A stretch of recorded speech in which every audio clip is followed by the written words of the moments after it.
Hello and welcome to another little bit of Satoshi's news. I'm pleased to say that today's podcast is going to be with my old mucker, the Bitcoin Tramp. It's been a long time. So let's get into it. So branch the threads, expand your mind with treechat.ai. All your posts put on chain. Right, let's cue the intro. Craig says he's Satoshi, like a cowboy in the West, riding on the blockchain that they call the very best. 1 million strong and transactions flying free. He's acclaiming his legacy, you'll surely see.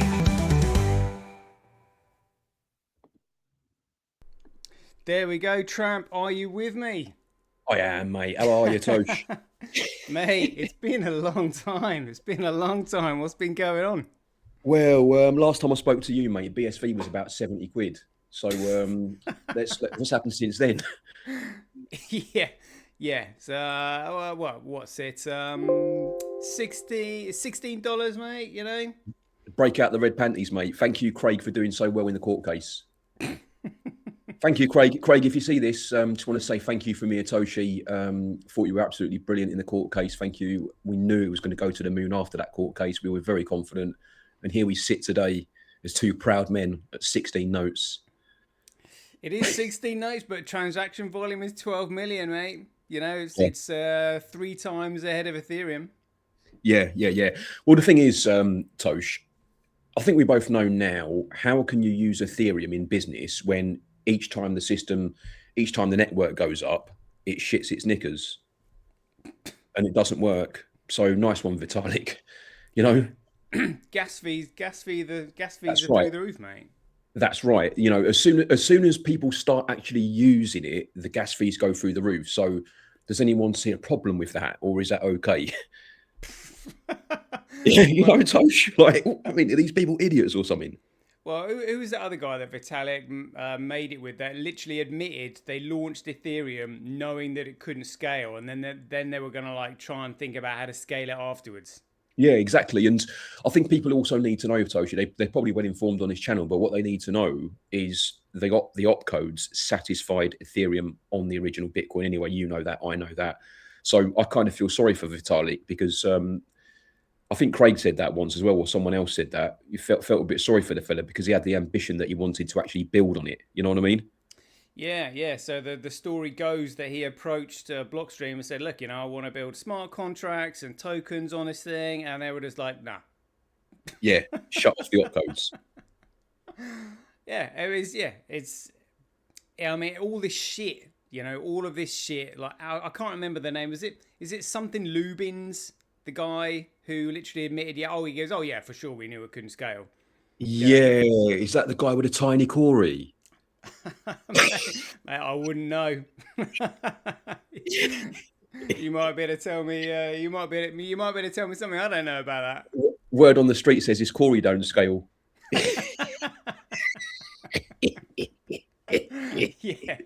Yeah. Don't rise too far with the price either. All these shit coins are stuck at where they are, mate.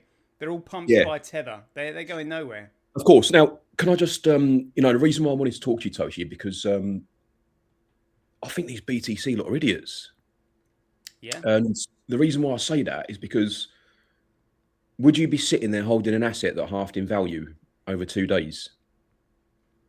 No, probably not. Well, I don't know, mate. I'm here holding an asset that went down like almost like 90%, 99%. Yeah, this is true. Okay, let me rephrase that. Yeah. Would you hold an asset that went down 50% with zero reason or zero explanation, apart from, I would say, the institutional investors have now put all their money in AI? I wouldn't be holding anything that wasn't useful to me. And That's right. I couldn't see any reason to buy it. Like, why? You know, I'm not going to put my money into a Ponzi scheme because that's what a Ponzi scheme is. Put money in, get money out. Yeah. Create a fool. There's no demand for it because it doesn't do anything. Well, Toshi, right? Let's just say if we were BTC investors, and you wanted to actually realise a store of value, what do we have to do in order to realise a store of value? We have to cash out, don't we? Yeah, mate. And then some other dickhead's going to Ponzi scheme, yeah. Yeah, mate. Yeah. You know, you can only sell what somebody else is willing to buy. Yeah, exactly, exactly. And the thing is, if there's no use case for it, it becomes very, very difficult for them to hold that demand over a long period of time, because there is absolutely nothing that can be done with BTC. If it literally, if the store narrative value is all they've got, they should be embarrassed. Yeah, but, I mean, some of them think that store of value is a use case, But I mean, I know, I know. It's weird. Why do they think that? Are they not very intelligent people or something? mate, well, all I know is like literally looking at a live coin watch. They've got the 24-hour trade volume, which represents $22 billion. And Yeah, we'll just that is oh my god, that is only 1.54%. So all you need is 1.54% of the market to change its mind, and it would literally wipe out. So that means only 1.45% of the people of the overall market cap can sell and get out. yeah, Everyone else is going to get absolutely screwed. So they can't even sell. yeah. That's right. Yeah, yeah. And if we were miners, Toshi, imagine if we were miners on BTC, we would be laughing at those clowns with the small transactions and the medium transactions, saying, "Sorry guys, you're going to die.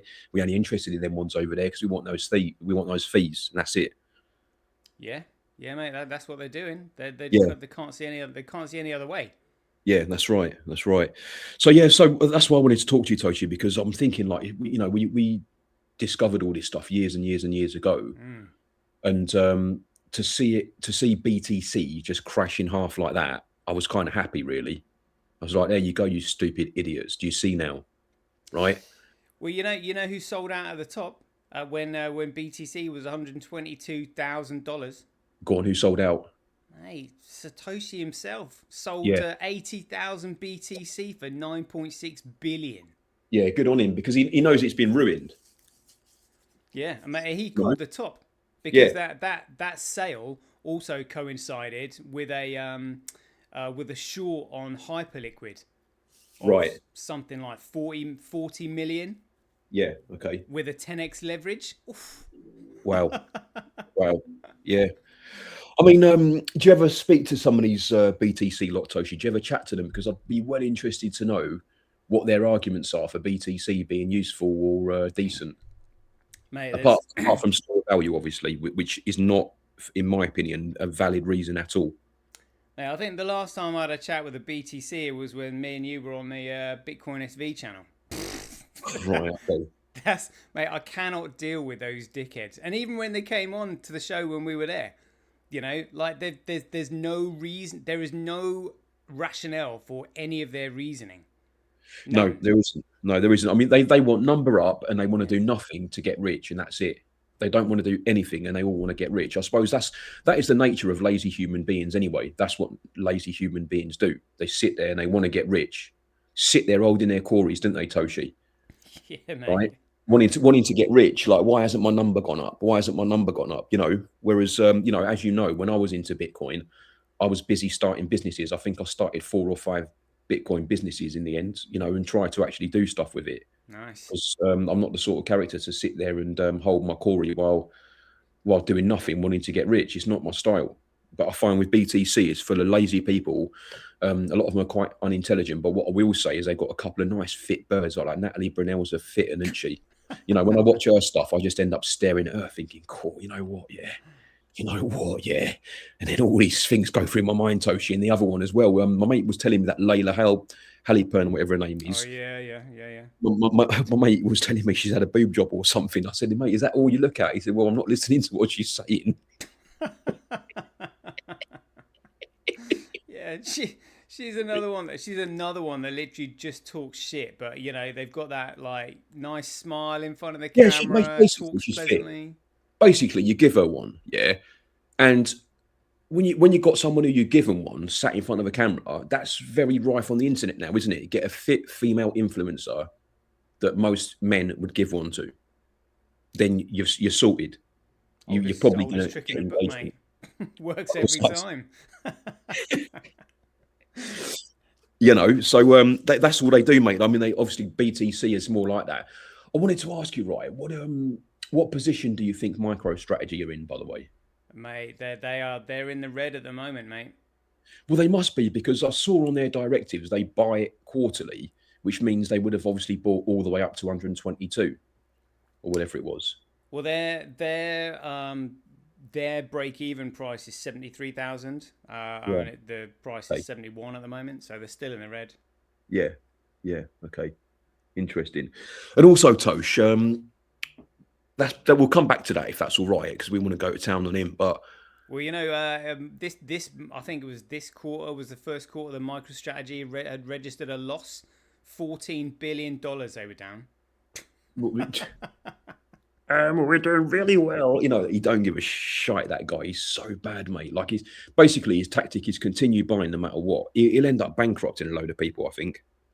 Mate, it's going to be devastating. You're talking about a $2.3 trillion Ponzi scheme, mate, that the fucking deep state has allowed. Pension funds, people put their 401ks in, mate. Yeah. It's what they've done is it's heartbreaking knowing how they duped so many people into it. It's going to be catastrophic, mate. Yeah. Tosh, have you ever been to a shop, right, that trades in Bitcoin and accepts it as currency properly, like genuinely wants to accept it and is quite happy to accept it? I haven't, mate. No, I haven't either. Now, let's just go through a scenario, right? Imagine you're a shop owner right now. Let's call it Toshi's shop, yeah? And I've just come to buy some bits and pieces from you. Toshi's right? tools. Toshi's Toshi's tool shop. Toshi's tools for the biggest tools only. Right? Toshi's tools for the biggest tools only. That's why I'm there. I'm obviously trying to, I'm trying to be a big tool as well. So I've gone in there to spend some money. Right. Okay. Well, I've only got Bitcoin. Can I open up a channel? What would you say to that? I'll be like, well, you can try. I'll say, are you speaking a different language to me? Can I have the money, please? Yeah. No. Yeah. No. Can I open up a channel? Right. I don't know what a fucking channel is, apart from the ones on the TV. Right? Yeah. So what do you want me to do? Okay, let me explain. I'm going to open up a channel. I'm going to put more money in that channel that I need to spend. You're going to come into that channel. I'm going to spend the money that I need to spend, leaving the money that I don't need to spend in that channel. And then together, when we're happy, we'll close that channel. We'll hope at the time of closing that channel, the price was the same at the start and at the end. And you get the right change. It's very simple.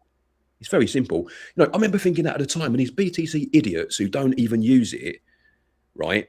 They were giving it all this, but you can use it on the Lightning. And was it that Liz Stark or someone like that?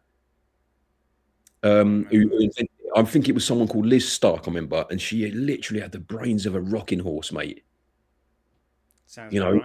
Mate, she literally had the brains of a rocking horse. Like, I wonder if those BTC people don't really look at BTC and think, you can't use it, you can't spend it. Like, do they not see that a shop owner could never accept it? I don't know what they see, mate.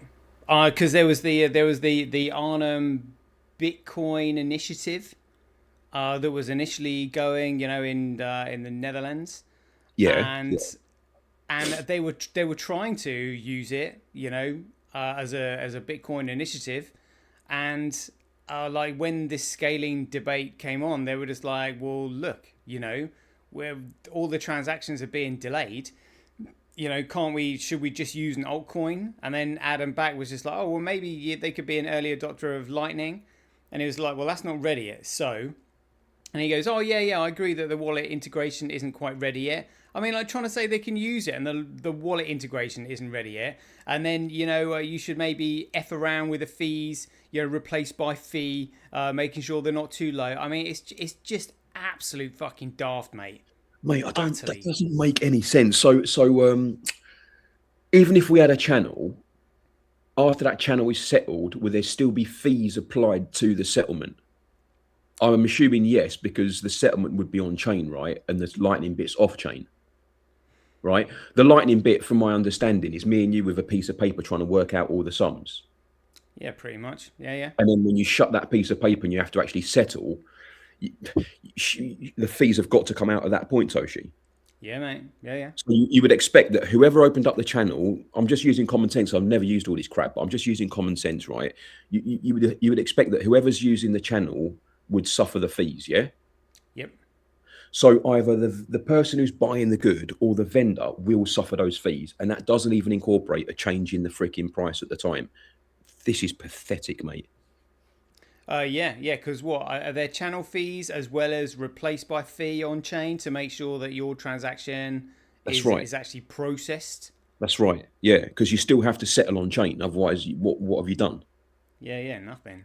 Nothing. You know. So this is why I wanted to talk to you, because I was getting confused about all this stuff. Like, I remember years ago when they were talking about Lightning, we said all this, and people went, "Oh, you're haters." Well, no, we're just using common sense. We've both had businesses, right? We've both had businesses. Consequently, we've both accepted monies off customers. And then you put yourself in that position, and then you go through it in your mind, and you suddenly realize it doesn't work. But then if you've got a whole load of people that don't use it anyway, Tosh, who cares? Well, that's what they want. Yeah, they're telling people specifically, not many use it. Store of value, digital gold bollocks. Mate, that is, yeah, but you've got to be pretty stupid to buy into that, haven't you? Like, I don't, you know what I mean? Like, Tosh, with me, yeah, I don't like calling people stupid, because I think most people are stupid, right? Me included, yeah.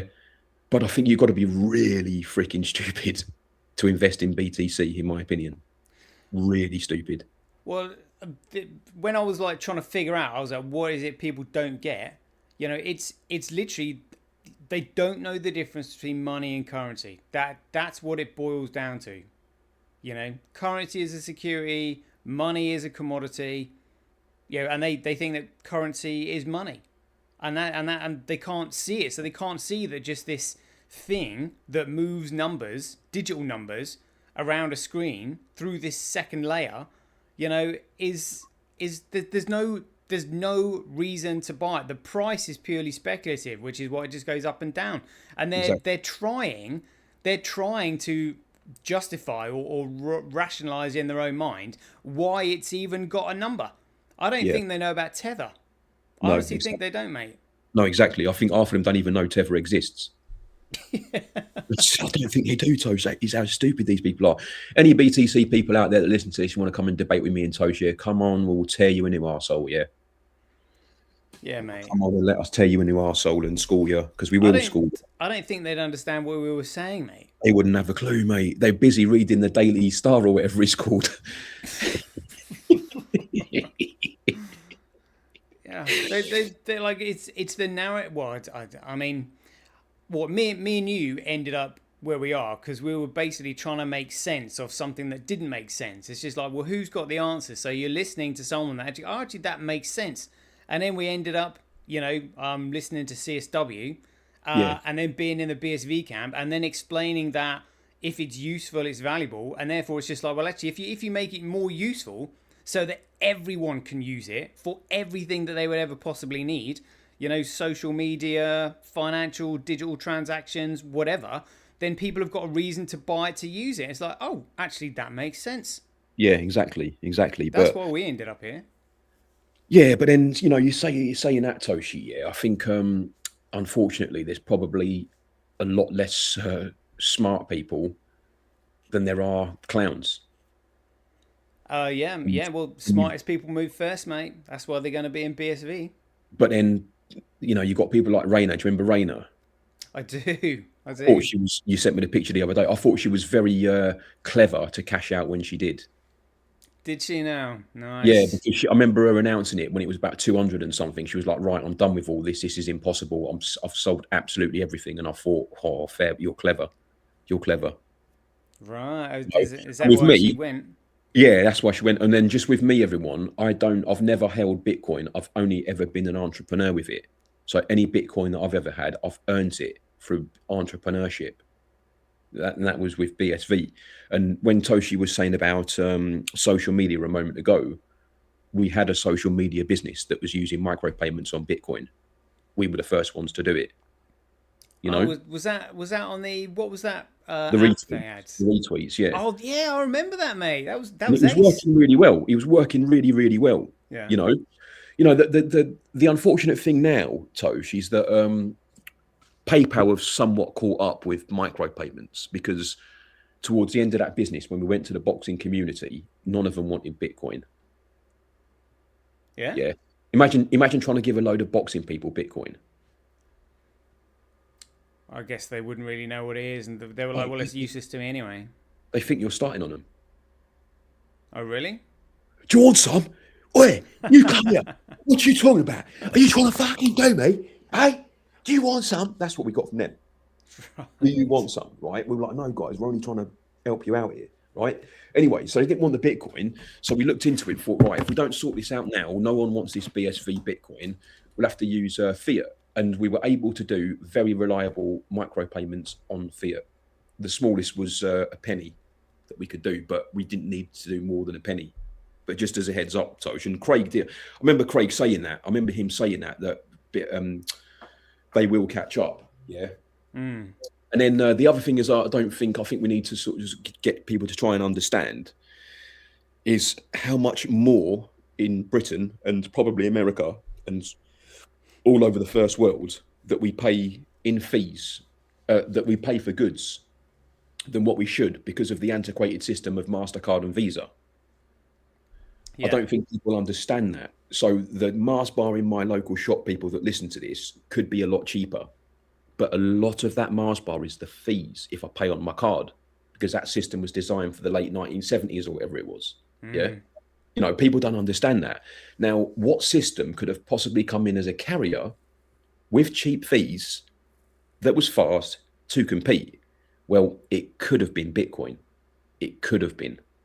It could have been if they left the opcodes in. Yeah. So Visa and MasterCard could have used Bitcoin as a carrier, even as a numbers carrier, as you explained before, very cheaply, a lot more cheap than what I pay in my local shop right now.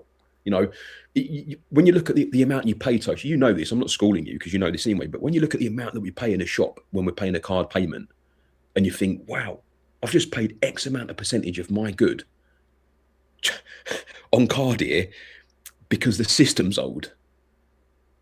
And that's it. And now all these goods are a lot more expensive now than what they should be. But I'll try and explain that to BTC people. Yeah, mate. They're not even looking at money. They've literally been told to focus on this gold narrative. Oh yeah, but you don't use gold. You just store gold. You don't use it as a medium of exchange. That's a lie, mate, because gold's everywhere. Yeah. But it's not used in trade anymore in terms of global finance because you can't send gold electronically. But you can use it for trade. Yeah, you can. You know, I've accepted silver before for stuff and gold, and other people will do it as well. But it's not as common. I get what you're saying. Like it's not as common to do so. But I think every single mobile phone's got a bit of gold in it, Tosh. Yeah, there is gold, but it's just if you're a business like Tesco's and everything has to be recorded on a ledger, and if people are just using bits of gold. So, I accepted 8 ounces of gold for this individual shopping. You know, it's just not practical in business. Business need an accounts ledger, a really efficient one. If they're a big business and they're doing hundreds of thousands of transactions every second, because they've got stores all over the country or all over the world, it's just not practical to use something physical. Yeah, we know that, Toshi. We know that, but what I'm saying is that gold is in every single mobile phone practically. Yeah. So anyone who thinks that there isn't a use case for gold, well, there's one. And if you looked into it, you would find several use cases for gold, apart from obviously going down the shops and spending it as money. Yeah, a bit more difficult. But there are several use cases for gold. So to compare BTC to gold is very disrespectful to gold. Yeah, absolutely. Yeah, gold has got a use case, but I mean that's what these numpties don't get. Gold looks at BTC and thinks it's a wanker. Yeah, pretty much. Do you know what I mean? To put it straight for people, like we're not here to bamboozle anyone. We're not here to use all these big lovely words and confuse anyone. Gold looks at BTC and says, "You are a fucking wanker. You're a joker." That's what gold does. Well, I still get people these days saying, "Oh yeah, but what is it that backs Bitcoin?" And then I have to say to them, "Well, what is it that backs gold?" And they're still confused about this relationship. you know, between currency and something backing it. Oh, Bitcoin, yeah, but because they don't, the gold gets its value from supply and demand, you know, but the demand is in fiat dollars, obviously, because people use fiat dollars for purchasing. So it's the demand for the purchase of the gold which sets the price in dollars. Obviously. When it comes to Bitcoin, they still can't see that there is a use case for it, and the demand for that use case will be measured in fiat currency. That's right. They don't get it. They That's think right. it needs to be backed by something. If you can't use something, how can it possibly have value, Toshi? Well, I don't even think they understand value. You know, the economic forces of supply and demand that set the market price. Mate, you know, the thing is, what I'll give them credit for, right, is being able to use social media, right, to drive a Ponzi scheme. Yeah. I've got to give them credit, right, because biggest Ponzi scheme in history, mate. Mate, they massive. really, mate. I'm not being funny, Toshi. None of them can explain why it's gone from 122 to 60 odd, 70 odd. They can't explain it. Yeah, mate. Yeah. Michael Saylor can't explain it. But they can't explain it, Toshi. Like, I had a chat with someone, and someone was saying to me, "Why do you think it's happening?" But I said, "I'll give you a couple of reasons why I think it might happen." Right? Someone sold a lot. I said, obviously, otherwise it wouldn't have gone down. Yeah. But I said one of the reasons must be, in my opinion, Tosh, to do with businesses that looked at Bitcoin initially and thought, you know what, this could be the future.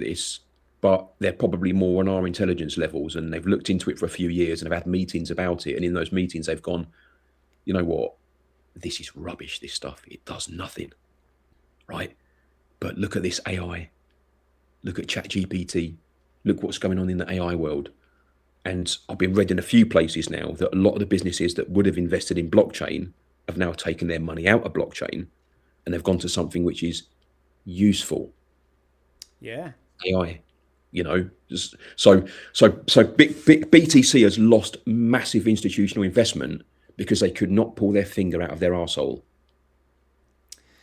Yeah, because these mining operations they need to cover their running costs.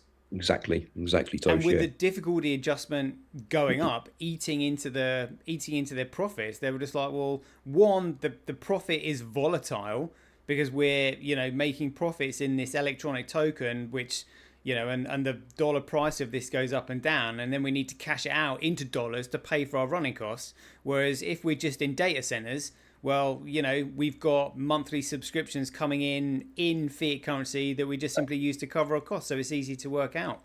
Exactly, Tosh. So you can't blame institutional investors for looking elsewhere now, really, can you? Oh yeah, I mean, I think they initially bought into Saylor's Bitcoin treasury. What's the word? Bitcoin treasury philosophy or ideology. Yeah, it was a clever label, isn't it? Oh yeah, well we're now a Bitcoin treasury company. That's why we're buying it, because it's treasure. It's better than gold. It's good marketing. Yeah. That's what I mean. On the internet and all that stuff, they're putting them all over people's eyes. Say, "Oh, pretty good. I've got to give them to it. Got to give it to them." Sorry, yeah, I think they're pretty good at it, Toshi. They're much better than academics at it. Mate, they are bullshit artists, mate. Yeah. Now, Toshi, remind me, what country took on Bitcoin as its national currency? El Salvador, right? Now, I wanted to ask you about another scenario. Yeah. So you're in El Salvador and your Bitcoin is sat there at 120K and you're working, yeah? And then your boss goes, right, everyone, it's payday today. Have a lovely weekend. Well done, everyone. Thanks for all your hard work. You're doing really, really well. We've given you a little bonus this month as well. It's only 20 quid, but it's something just to say thank you for all the hard work you've done. Great. And that's on the Friday. You wake up on the Sunday, you look in your account and you're just about to pay your bills and your rent. And then you suddenly go, has there been a mistake? Because last time I looked in here, it said I had this much money. You know what I mean? right? Yeah. And you're looking at the amount of money that you've got, and you've got bills to pay, and you've got a family, and you've got rent to pay, and everyone's saying to you, like, well, we need the money. What's the explanation then for BTC when in that scenario? Like, what does that person in that country supposed to do there? What is that person supposed to do in that scenario, Tosh? Well, yeah. I mean, also, what are they meant to do when they go to pay their bills and their rent, and 75% of what they've just paid gets taken in fees? And then you've got that. And then you've got that as well, right? So yeah, I didn't even think about that. So I was just looking at it, right? My rent's 500, here's 500, but it doesn't work like that, does it? Not Your at rent's all. 500, but you pay 650. Yeah, yeah. Your rent's 500 and 400 goes out in fees before it even reaches the destination that you're trying to pay. Yeah, do you know what I mean? Like even more expensive than Visa and Mastercard. Yeah, and it was the Chivo wallet they were using, wasn't it? And old Bukele, whatever his name is, even he doesn't get it yet. He hasn't seen it. It's like, look, they're telling you, the spin in the narrative, not meant to use it. And that's because when you do use it, you get fucked. Yeah, yeah.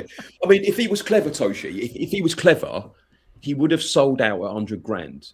Because I remember him buying loads at 18, like Peter McCormack. Like I remember everyone having a go at Peter McCormack because he bought loads at 18 and he took out the credit. I think he took out 3 credit cards and he said he took out like 60 grand or something, and he spunked it all on Bitcoin at 18, and everyone was laughing at him. Well, that 60 grand would have turned into a lot of money if he'd have sold out, Toshi. Yeah. If he'd have sold out. Right. And same with Bukele. Do you think someone like him would simply hodl, right, for his country, or do you think he'd be clever and go, listen, we've got some of this stuff here at 18, let's sell it for 100 grand? Well, yeah. See, this is the tricky situation that they're in, because if they sell it, they sell it for dollars, and what he's trying to do is escape the clutches of the U.S. central bank. That's right. Yeah. Yeah. So he's stuck between a rock and a hard place. He's looking at it going, oh yeah, I've got all these dollars, but at the same time, I've got dollars, which is not what I want. I'm trying to get out from the economic cosh that they've got over me. Yeah. Yeah. And that's I agree, mate. Yeah, mate, it's hard. Mate, if I was in El Salvador, I'd be after his head. Yeah, well, the thing is, though, I mean, the people like him because he's cleaned up El Salvador by getting rid of all the gangs, and the gangs are like the local menace, a parasite that are like destroying all the businesses and chopping all the heads off of all the people and all that kind of shit. So they like him for that, but this is an economic blunder. Yeah, and the reason it's an economic blunder is because he still doesn't get the solution. Well, I don't think he's read the white paper. I'm sure he hasn't read the white paper because it would probably be gobbledygook to him. So all he's doing is listening to all this bullshit narrative, that these shitcoiners are peddling, and he's trying to make sense of what they're saying, thinking, oh, they're an expert, they know better than me. He's not even doing that. He looked at the chart once and went, right, get rid of all the dollar, go all in on Bitcoin. Yeah. He looked at the chart once when he was having a dump, right?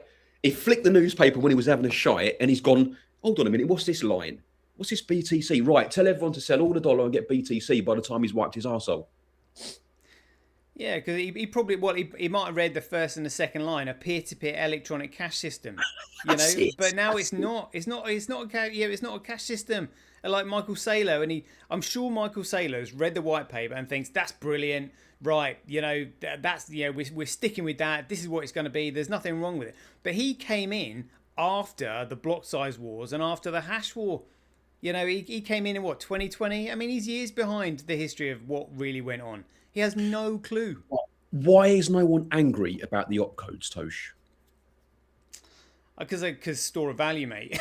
Digital gold. Silly me. There was me thinking people want to use it. Do you know what I mean? Like, for people who listen to this, right, you should know what the opcodes are. Because if you don't, you're a clown. Do you understand me, people? Listen to me and Toshi here. The opcodes enabled everything to run on Bitcoin, and they took them off. This is why Vitalik had to go away and do his own thing. All of that value that you see on Ethereum, the monetary value, because it can't do nothing else, it hasn't got any useful value, But the monetary value that everyone you see on Solana and all this sort of stuff, it all could have been on Bitcoin. And the Bitcoin could have surpassed 125K by miles. Oh yeah, By mate. miles Be if the millions, opcodes mate. were there. Mate, I am telling you now, if those opcodes were still... I'm not even telling you, Toshi. I'm discussing with you now, Toshi, because you know anyway. If those opcodes were still there and present, you and I both know 125 would be a laughable price for Bitcoin. Yeah, mate. Laughable. Yeah, You'd be yeah. looking at it going, something's gone wrong here. And the thing is, if it was actually useful, Toshi, with the opcodes, right? Now, all of those problems that we've just discussed in the last 25 minutes or so, they would have actually disappeared because the fees would actually get lower with more usage. Yes or no? Absolutely. There you go. So also, I want to know if people find it acceptable that a transaction system, Toshi, picks and chooses which ones make the most money when they're transacted. Do people think that's acceptable? So in other words, are we now saying to people in poorer countries and stuff like that, you don't count, like you're nobodies. Piss off with your 20 pence. Yeah? You're the scum on the bottom of my shoe. Piss off, you idiots. Yeah, Because yeah. that's the message that BTC gives out. They try and give it all this, oh yeah, we want more poor people to use it and Africans to use it and all this sort of stuff. They can't use it. The fees are too much. They can't use a lightning channel because it's just too much hassle. They can't use it. So what is it for? I'll say there's one use case for it, Toshi. Again, let's just say you and I got a business, Toshi's Tools, right? I'm your employee. Yeah, I do all the finance, right? Now, we've done some massive business with a company, let's say on the other side of the world, and we're struggling with our bank to get the money to them. Say, listen, look, we can only get the money to you through the bank by Wednesday because we've got to go and have a meeting. It's a lot of money, blah, blah, blah. We've got to get it signed off. Or I can send you it in BTC, but when you receive it, you will pay fees and you're paying my fees as well. Yeah, that's what they're doing, mate. I wouldn't accept it if they weren't paying my fees. I wouldn't transact. If I had a business, Toshi, they would have to pay the fees. They would have to pay the fees. I wouldn't accept it otherwise. Yeah. You're right. Yeah, I mean, those fees are eating into your profit margin. I mean, most small businesses, you know, literally they're operating on like, you know, sub 10% margins, and then if you're paying, you know, 3-4% to a credit card, yeah, it's fucking outrageous. But you know what they did? You know what they did here in the UK? When small businesses actually started saying to customers, oh, if you're going to pay on a credit card, you have to pay the fees. So it puts 3 or 4% on it. Like they put a blanket ban on it and said businesses are now no longer allowed to charge the credit card fees to the customers on top. Yeah. It's outrageous. This is how much power this, you know, banking mafia has got. It's outrageous. Pathetic, mate. Oh, do you know what, Toshi? What a shame what's happened to Bitcoin, man. It is a shame, mate, but it's a journey. You know, as we found out, you know, Bitcoin had this timeline, and nothing could really be done until 2020. Yeah, it's a shame, Toshi, mate. It's a shame, you know. And I think a lot of people, unfortunately, are going to get wrecked, like you've been saying for years. You know, I was listening to this guy this morning. I can't remember his name now, but he's a well-known trader in London that left all the trading business and started doing his own stuff because he hated it. Like he hated scamming people and all that. And he gives out advice and stuff. And even people like him are going. Even him, he looked at BTC and he was like, unfortunately, all these people are going to go broke. Oh, is that that young trader guy called Gary, Yeah, whatever his name yeah, is? yeah. He's really Yeah. good, Sochi. But even people like him with brains, because he was a very intelligent guy. Even though he's a bit of a geezer, he's a very intelligent. Yeah. You know what I mean, right? And even people like him and Gary's economics. That's him. That's That's the him. one. Right? And if you look at some of his stuff, Toshi, even he says it, and he's nothing to do with Bitcoin. He's just intelligent. Where he's looked into it for a couple of days and he's gone, right, well, let's see what it does. Does nothing. Does absolutely nothing. Like I want people to tell us in the comments when they hear this. Tell us in the comments, what do you think BTC does, and we'll get back to you, Toshi and I. And if we like any of your comments, number one, Toshi will be kind and read them out, and number two, me and him will come on here and we'll slate you like idiots. Well, you know, I don't think I'll get any BTCers or shitcoiners that listen to my show that make any negative comments, mate. You know what happens to them? You they pay fees. get blocked. No, mate, that's the wrong way, mate. For me, you do what you want, Toshi. I'll never tell you what to do, but I don't think you should block them, mate. I think you should let them in and talk to them, because I think we could look at some of their negative comments and we can discuss them, and without trying, unfortunately, make them look like idiots without trying. They'll never get it, mate. They No, haven't got no. the intellectual capacity. This is true. This is true. You know what I mean? There's only so many brain cells in a BTC head. Yeah, it's a waste of time, mate. I'd rather actually develop on the intellect of those who are actually wanting to learn, because knowledge is power, mate.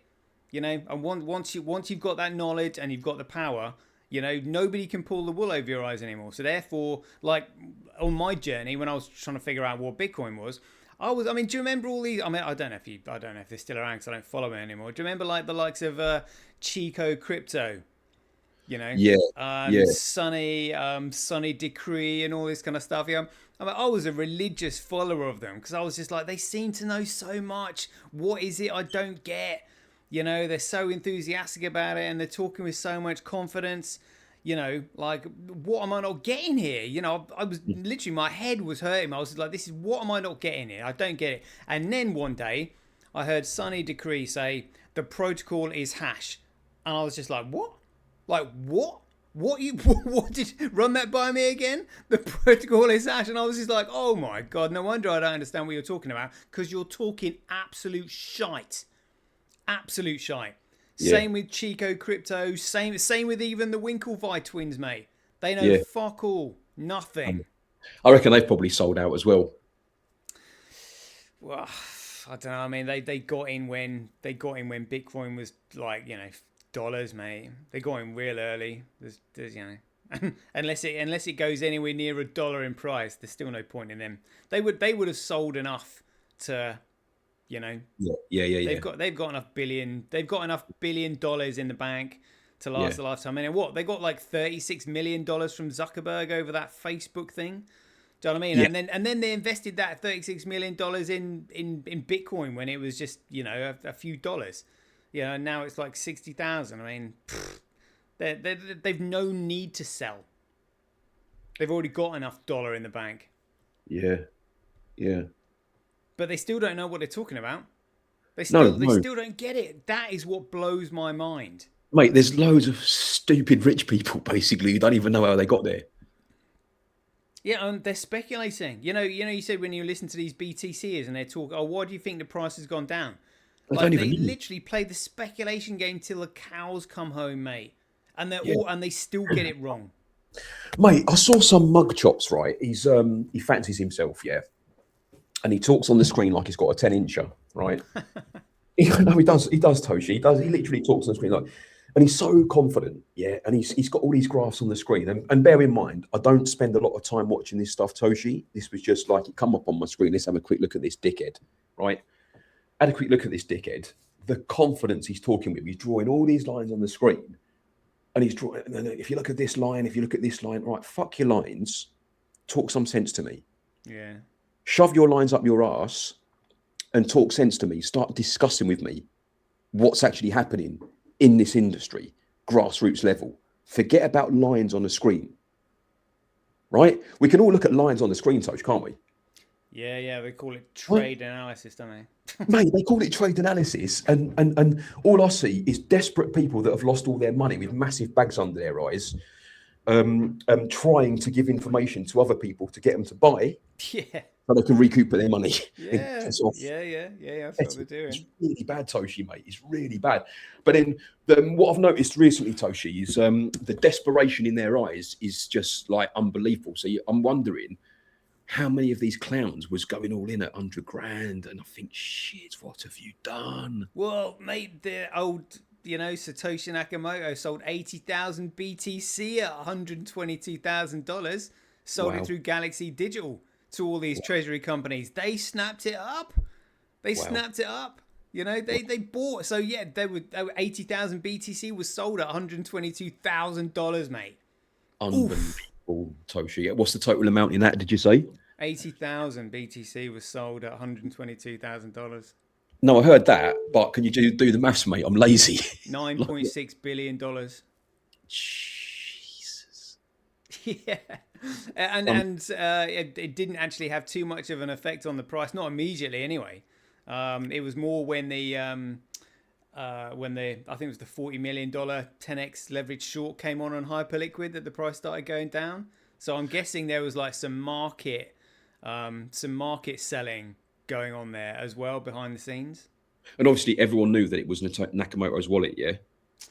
Well, there was that guy CypherTux who did that that deep analysis of who might have possibly done it, and that his site got DDoS attacked and taken down because he was pointing the finger at CSW, whose names came up in the wallet, whose initials came up in the wallet addresses, FC UK as well and all that.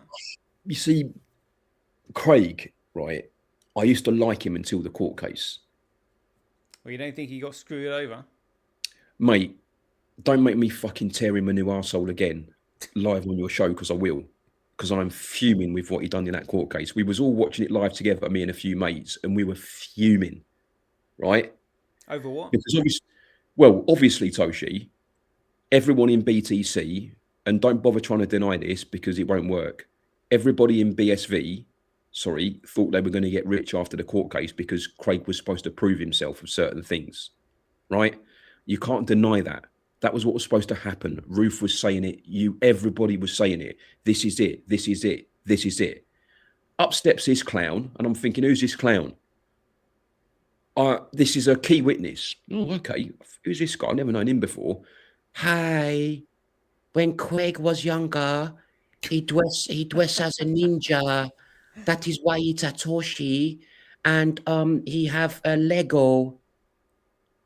And we're all chatting to each other, and our jaws have dropped, right? And we are going, I'm not being funny.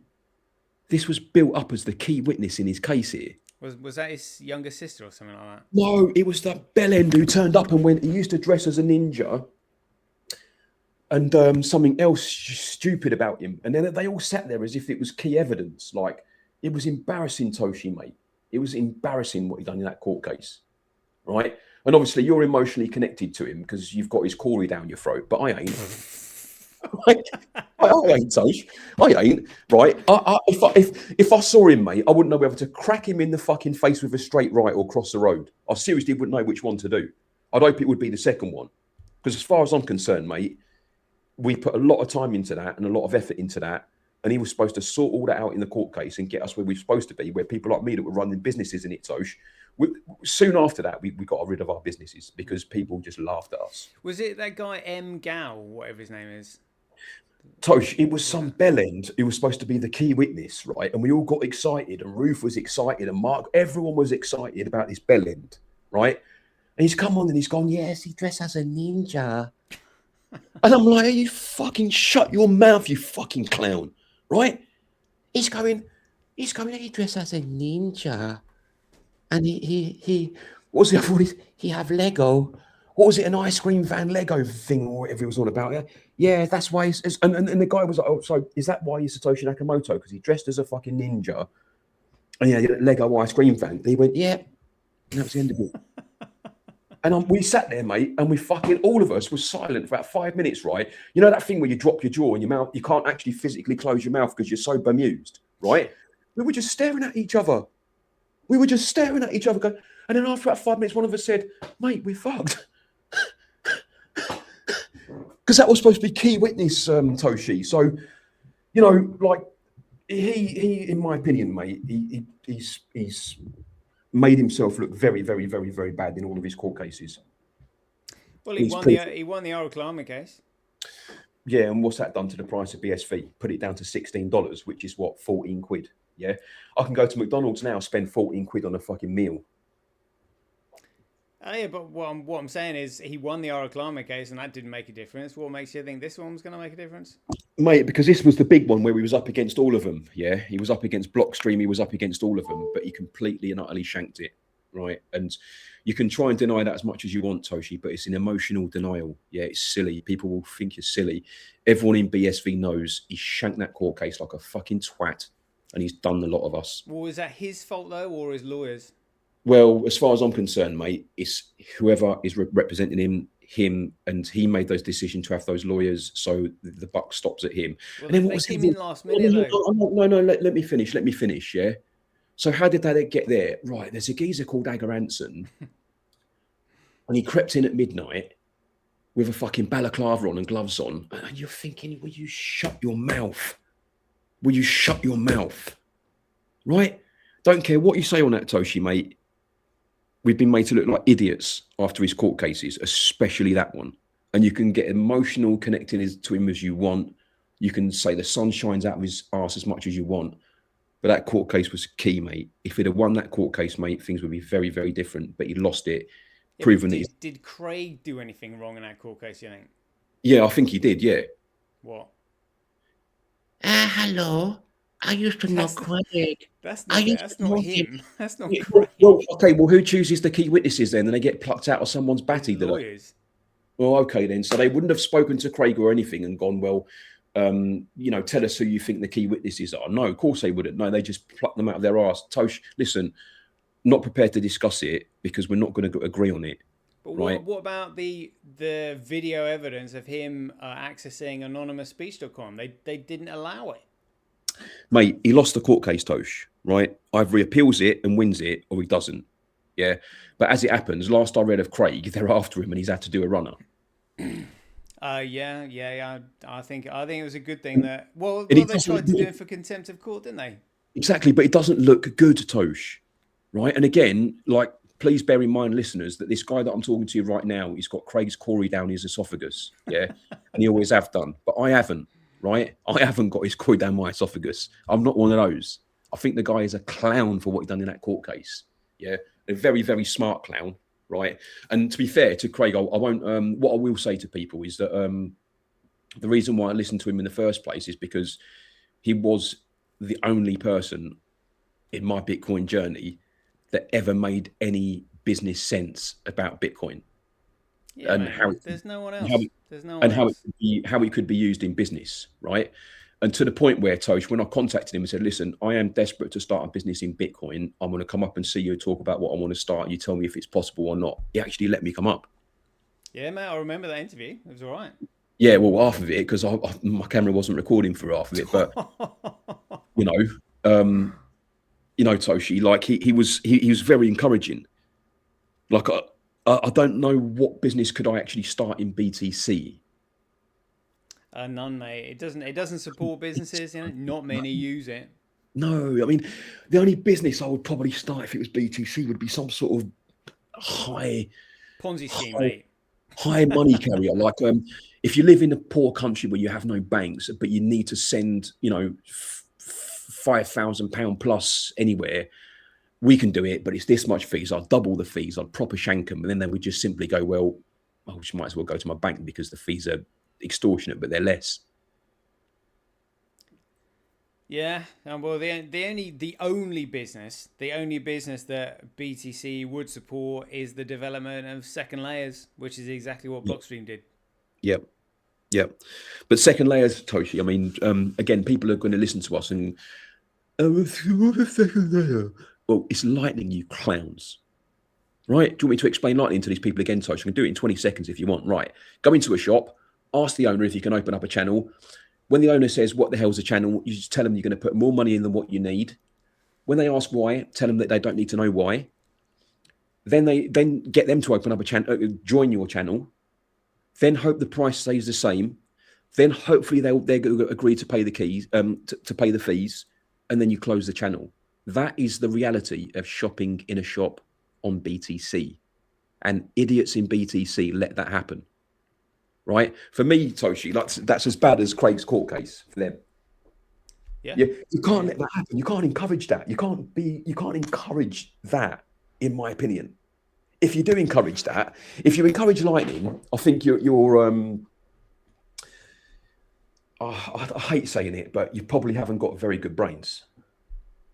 I hate saying it, Tosh, because I don't like all those arrogant people who think they're smarter, but I can't really put it any other way, Toshi. Like, you've got to be stupid, like, really. If I proposed that to you, what I've just said there, and I'd never met you before, come on, you'd think I was an idiot, wouldn't you? Mate, people are stupid these days. But aren't people always stupid, Toshi? I mean, I don't remember them being as stupid as they are these days. I'm sure they were smarter when I was a kid. I'm sure they were. Teachers were smarter, you know. Yeah, but then what's your definition of smart? And I presume by teachers, you mean your personal teachers in your personal school, not every single teacher in the country. Like someone like me who's worked at 300 schools, I've seen loads of teachers, right?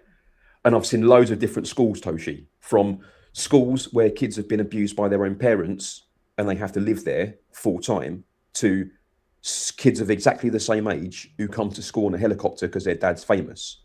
I've worked at all those types of schools, you know. And the point I'm sort of trying to make here, Toshi, is I mean, I don't know how smart or not smart the teachers are, but I remember in a lot of the schools I used to go to, there was a lot of discussion about the summer holidays and they couldn't come quick enough.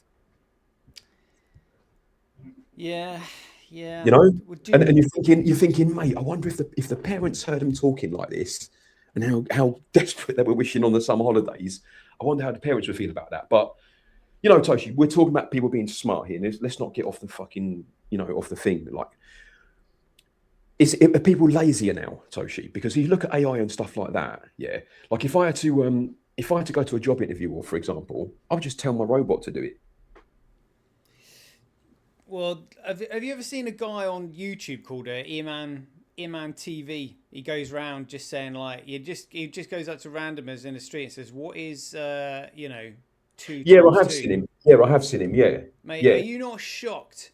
Are you not shocked by it? Just you're like, what's 4 times 4? Yeah, Yeah, I am shocked, Toshi, right? But I'm completely shocked, and it's quite funny what he does. Yeah, but at the same token, if you was a child of 16 today and you've got a mobile phone, right? My mobile phone is better at English and maths than you will ever wish to be, and any human in the world. Right?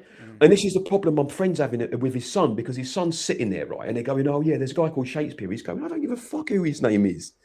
Right? Yeah. And they're going, "Well, why don't you care about this literature?" He's like, "Look, if I wanna invest in that literature, I just go on my mobile phone and I'll go on Google." Right?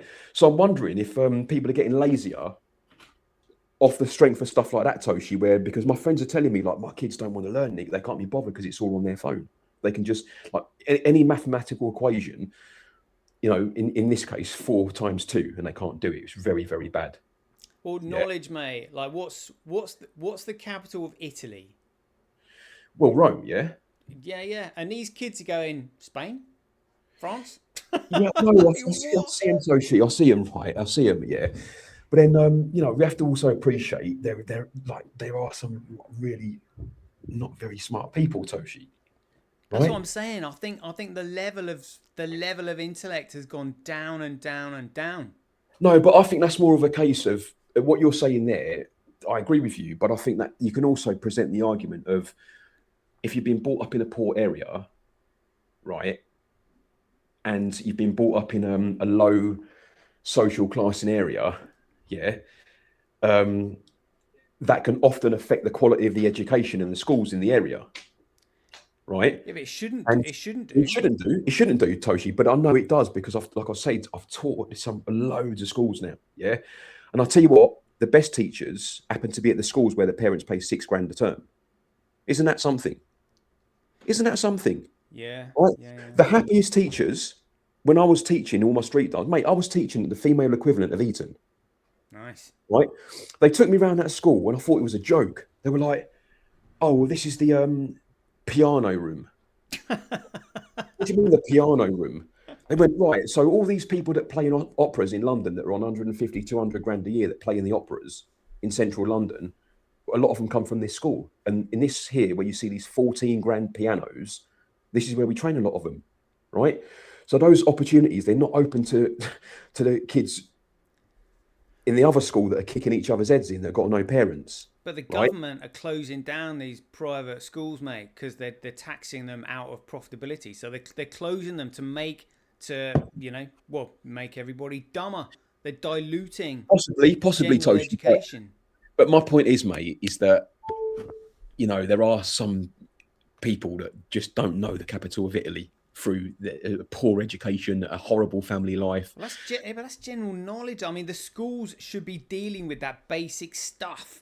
Like, you know, You know, everybody Toshi, should know. Like, yeah, everybody should know the capital of France because you got fucking Disneyland there. yeah, I know, Toshi. People should know that. People should know that. But I just think you're slightly naive on schools because you've probably not had a lot of experience with them. And therefore, you're judging your own school, which is what a lot of people do. They look at their own school and they kind of go, oh, school was like this. Well, I used to do that myself, you see. Before I started working in schools, I used to just assume school was school, my school, where I went to school, my teachers. No. When I started working in schools, Toshi, I got the shock of my life. Right, I went to this school, really, really well-to-do school, right? Yeah, we're very, very successful parents, right? They were telling me at that school something like a failure for the kids at that school is hedge fund manager, London, 250 grand a year.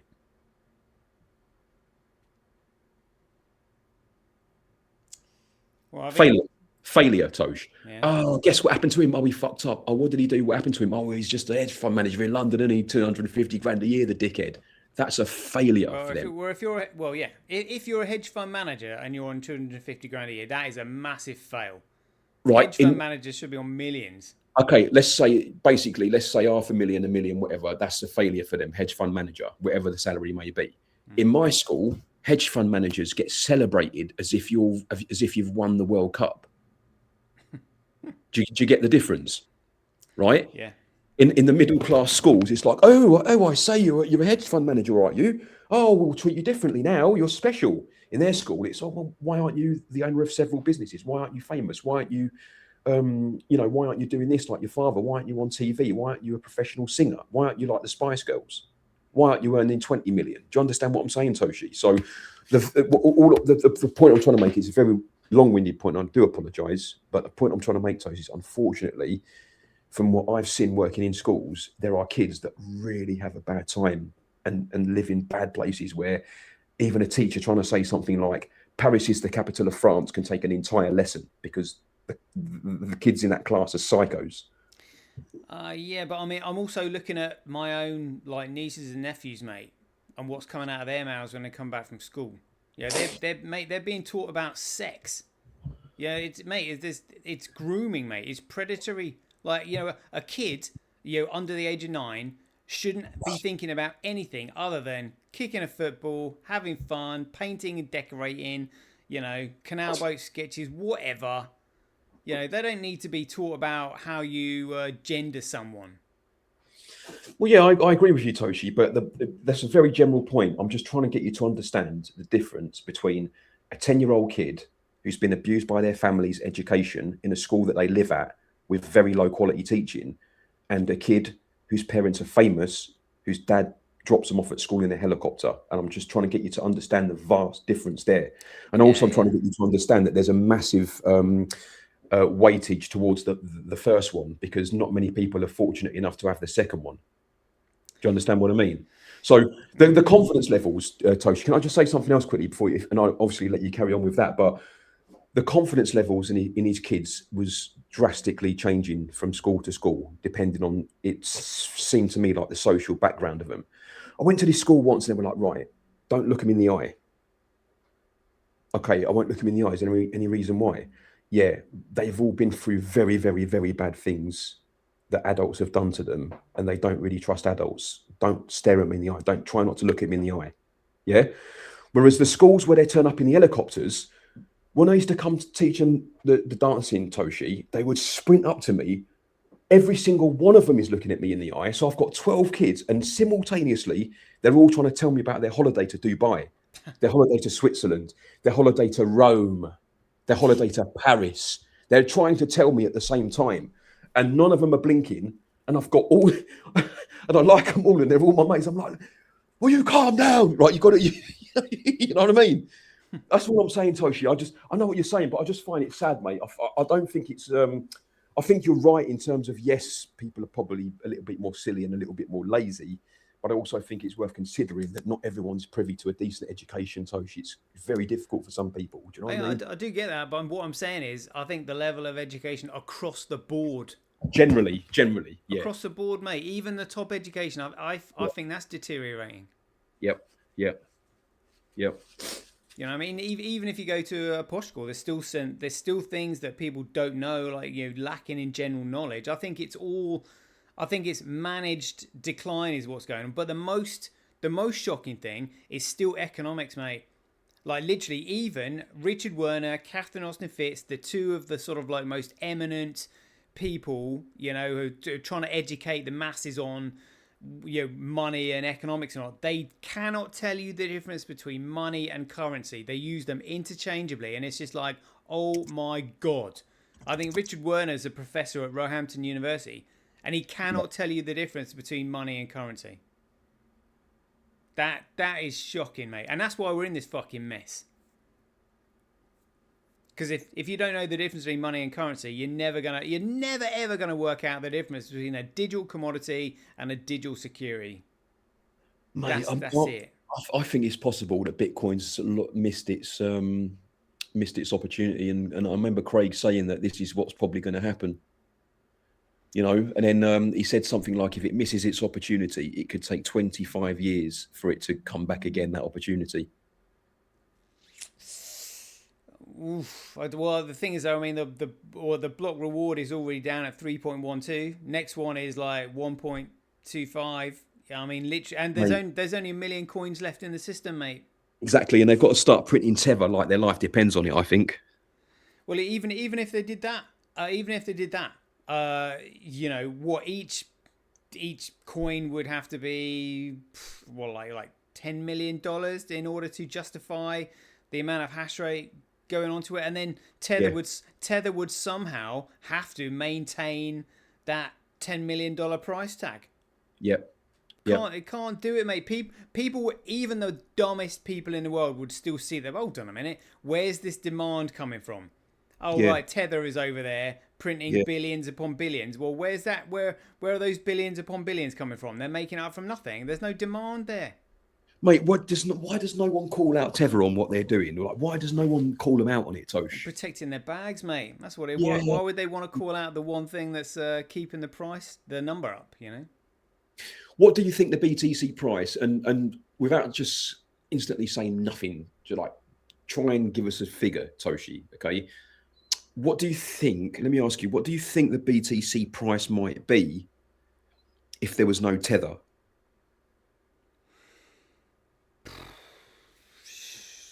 $2,000?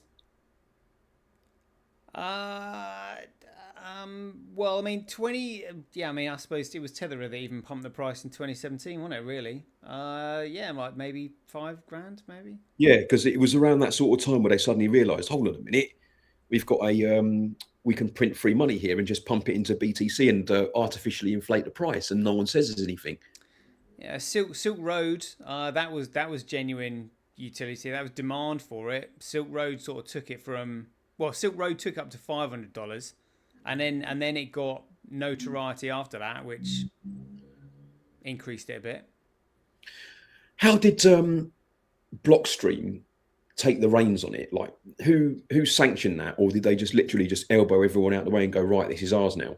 Yeah, man, yeah. They drove Gavin Andreessen out of the GitHub repository. Like, basically just locked him out, took the keys. Because I mean, he had no idea what was going on at the time, and he just thought he was sharing it with a group of other developers who had an interest in, scaling it. He had no idea. He had no idea about Greg Maxwell and Peter Wool and Vladimir van der Laan and all the deep state posse and all that crap. There's no way he could have possibly known what he was up against. Oh, it's such a shame, man. So what do Toshi? Because people who are listening to this, I've been out of action for Bitcoin for a long time because I just think it's rubbish, right? What do BTC people do now to inflate the price more? Like what tactics are you expecting out of them, Tosh? What will they do? Mate, none. The tactic, the most recent tactic that is now failing is the the Bitcoin treasury company narrative. Yeah. And that's it. But even Michael Saylor was, I think, he was being interviewed by Tom Lee from Fundstrat just recently, and even Saylor was saying, look, anything to do with price, we shouldn't really get involved with. All you need to do is buy and hodl, basically. That's it. He's just trying to duck out of any accountability and responsibility. He doesn't want to. Yeah. Because he's not going to talk about utility. Because there There is isn't none. one. Yeah, there isn't. Yeah. And that goes against the digital gold narrative that these knobheads, love. Yeah, it's weird, mate. It's weird, Toshi. Again, I just want to revert back to a point from before, if I may, right? And I just want you to clarify whether I'm talking shite or whether I've got a point here, Toshi. Yeah, I want you to imagine me as a BTC investor, and I've got 3 BTC, right? And we're chatting as mates, and Toshi, listen, mate, I need some money. I need to free up some money. I'm thinking about buying a house. I think I'm going to cash out. Have I just realised my store of value by cashing out? Yeah. You see what I mean? So this is what I don't get, Toshi, because I think they've got it in their heads that everyone holds it forever and it's still a store of value. But my thing is, in my brain, tells me that it's impossible to be a store of value unless you cash out, amongst a load of other things that we've discussed today. But just on that singular point there, isn't it impossible to be a store of value if I don't cash out for fiat? In BTC, yeah. Yeah, in BTC, yeah. Let me just make that. Yeah, exactly. Because I can't spend it, right? I can't pass it on to a loved one, or I can't pass it on to a kid or a family or whatever and say, well, yeah, I'll take hold of these, because I haven't realised the store of value. So do you think a lot of these BTC people are secretly cashing out? I think a lot of the ones at the top that have got kind of like, they can where they've got insider knowledge, the likes of, if the likes of Galaxy Digital comes on and says, oh, by the way, we've got a whale selling here. Yeah. Then they're the ones who can sort of like see what's happening before it's happening. They're just like, oh yeah, better get out. But even a BSV is sometimes they still go on about this. The Bitcoin Pete's today spending $10,000 Bitcoin on 2 pizzas and all that. Even they couldn't see it. They were like, why would you spend it on anything if the value's going up? And that's why I'm saying, well, what you're doing is you're spending the equity. And Bitcoin is the only asset in the world where you can actually spend the equity that you effectively accrued for free. Yeah. And when I said that, they were like, oh right, I get it. So I guess it's just a way of explaining it. You rather than sort of like having to cash out into fiat and spend the equity, you can spend the value directly. And again, this is what the central banks are shitting themselves over. Yeah. I'm just that all makes sense. Fair play, but the BTC people admit that cashing out is the only way to realise the store of value in BTC. Would they admit that? Do you think, Toshi? Well, yeah. I mean, there was a guy the other day that tried to send $120,000, and he was charged $100,000 in fees. Shut up! He wasn't. Seriously, mate. It was a huge amount. A huge amount. No way. Yeah, mate.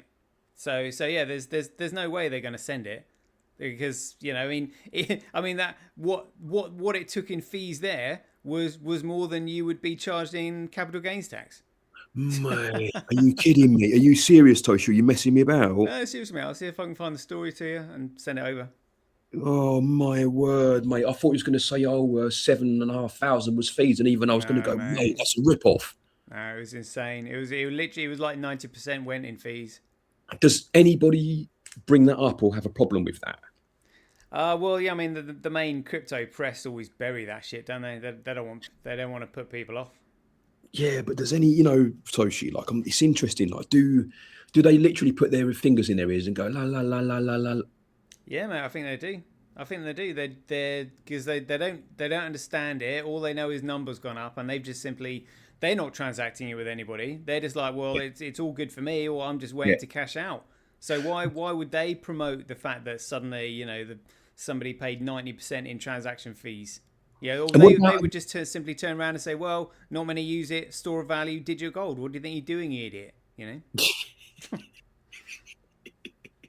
That's what they'd be like. You know, they're like these bullshit artists, mate. Literally, they've got a bullshit answer for everything. And that would be one of their answers. Look, what do you think you're doing using it? We've already told you it's a store of value, it's digital gold. mate, that's so weird. And the thing is, I suppose when you've committed to a certain level, you're kind of balls deep in it, aren't you?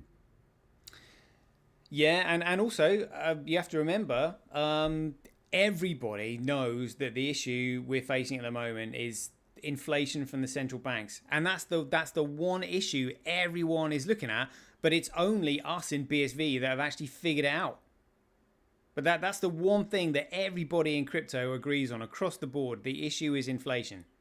So they're all trying to find, you know, solutions to the problem of inflation. And because they don't understand what me and you know, you know, they haven't got the intellectual capacity for it, and all they're doing is listening to all the bullshit from the core devs saying, oh, you know, it's the base layer is you're not meant to use it, and Satoshi put the 1 megabyte block app in place, therefore we have to build this second layer solution. And that's what Hal Finney was going on about as well. Hal Finney persuaded, you know, Craig to put the 1 megabyte block app in, and then by December of that year 2010 he was already preaching about how Bitcoin can't scale and that second layer solutions would be required. So like right from the beginning. And they, you know, these people getting involved in it, they don't know what it is. They just listen to what these experts say and just try and work around it. Mate, what a mess, man. It is What a mess. a shit show, mate, is what you call it. Mate, it's a proper shit show, isn't it, Toshi? It is. That's why I lost interest in it, man. Do you know what I mean? I mean, I only wanted to come and talk to you really just to say hello, obviously, but number two, because I was well interested in how something can drop from 125 to 60. Right. Yeah. And if it did that, why has people not gone mental? Because I would go mental if that was me. Well, I think a lot of these treasury companies, a lot of these treasury companies are going bust, mate, because I think a lot of them went in at 122 grand, scooping up this 80,000 BTC. A lot of them are in the red. What, thinking that it was going to continue going up, obviously. Yeah, mate. Yeah. But did they not stop for 1 minute and go, well, what is making it oh my God, this is weird, man. I know, and you're literally talking about. Well, you know, I remember like Mike Novogratz. He's the the mastermind behind Galaxy Digital. Yeah, what he was buying, BTC, or I think what he was buying Ethereum at like 50 cents on all this. I mean, he's made billions from it, you know. But it's that hubris that has blinded him, because everybody goes to him. You know, because he's the one that's made all these, made all the profits from it. And he hasn't got a clue what he's talking about. How are you meant to admit, oh yeah, I don't know what I'm talking about. I just got lucky because I took a punt on it. You're going to come up with some bullshit to try and give yourself some credibility, and that's what's going on. I suppose, Toshi, what you're saying there also is if I see you driving past in a Lamborghini, I'm going to want to know how and why. Well, yeah, and I don't want to tell you, oh, I got lucky, you know. But also, at the moment, obviously, you know, the reason I educate on it is because, you know, the BTC is rightly, like you said, you know, throw it back in my face. You know, how's what's it like? Are you enjoying being poor? Like, yeah, but you know, you got to suck it up, mate. I haven't got a leg to stand on, really. Well, I like I say, Toshi, I got out of Bitcoin a long time ago, right? So I'm not in a position where I hold any. And that's been for years now. I sold out quite high as well. And to be honest, all the stuff that I was making was through business anyway, you know. But I was just chatting to my mate Chris Truman recently, the boxer, because he's still he's still involved in BSV. He still loves it and all that sort of stuff. And he's still convinced that one day BSV is going to take over and there's going to be a swapping of the prices. He's convinced. Well, you know, I am as well. I know you are. I'm not. I get it, but like I'm, you know, obviously going one step further. I've got my own reasons which are outside of Bitcoin for wanting it to fulfill its potential. Well, yeah, you're quite a big investor, aren't you? To be fair.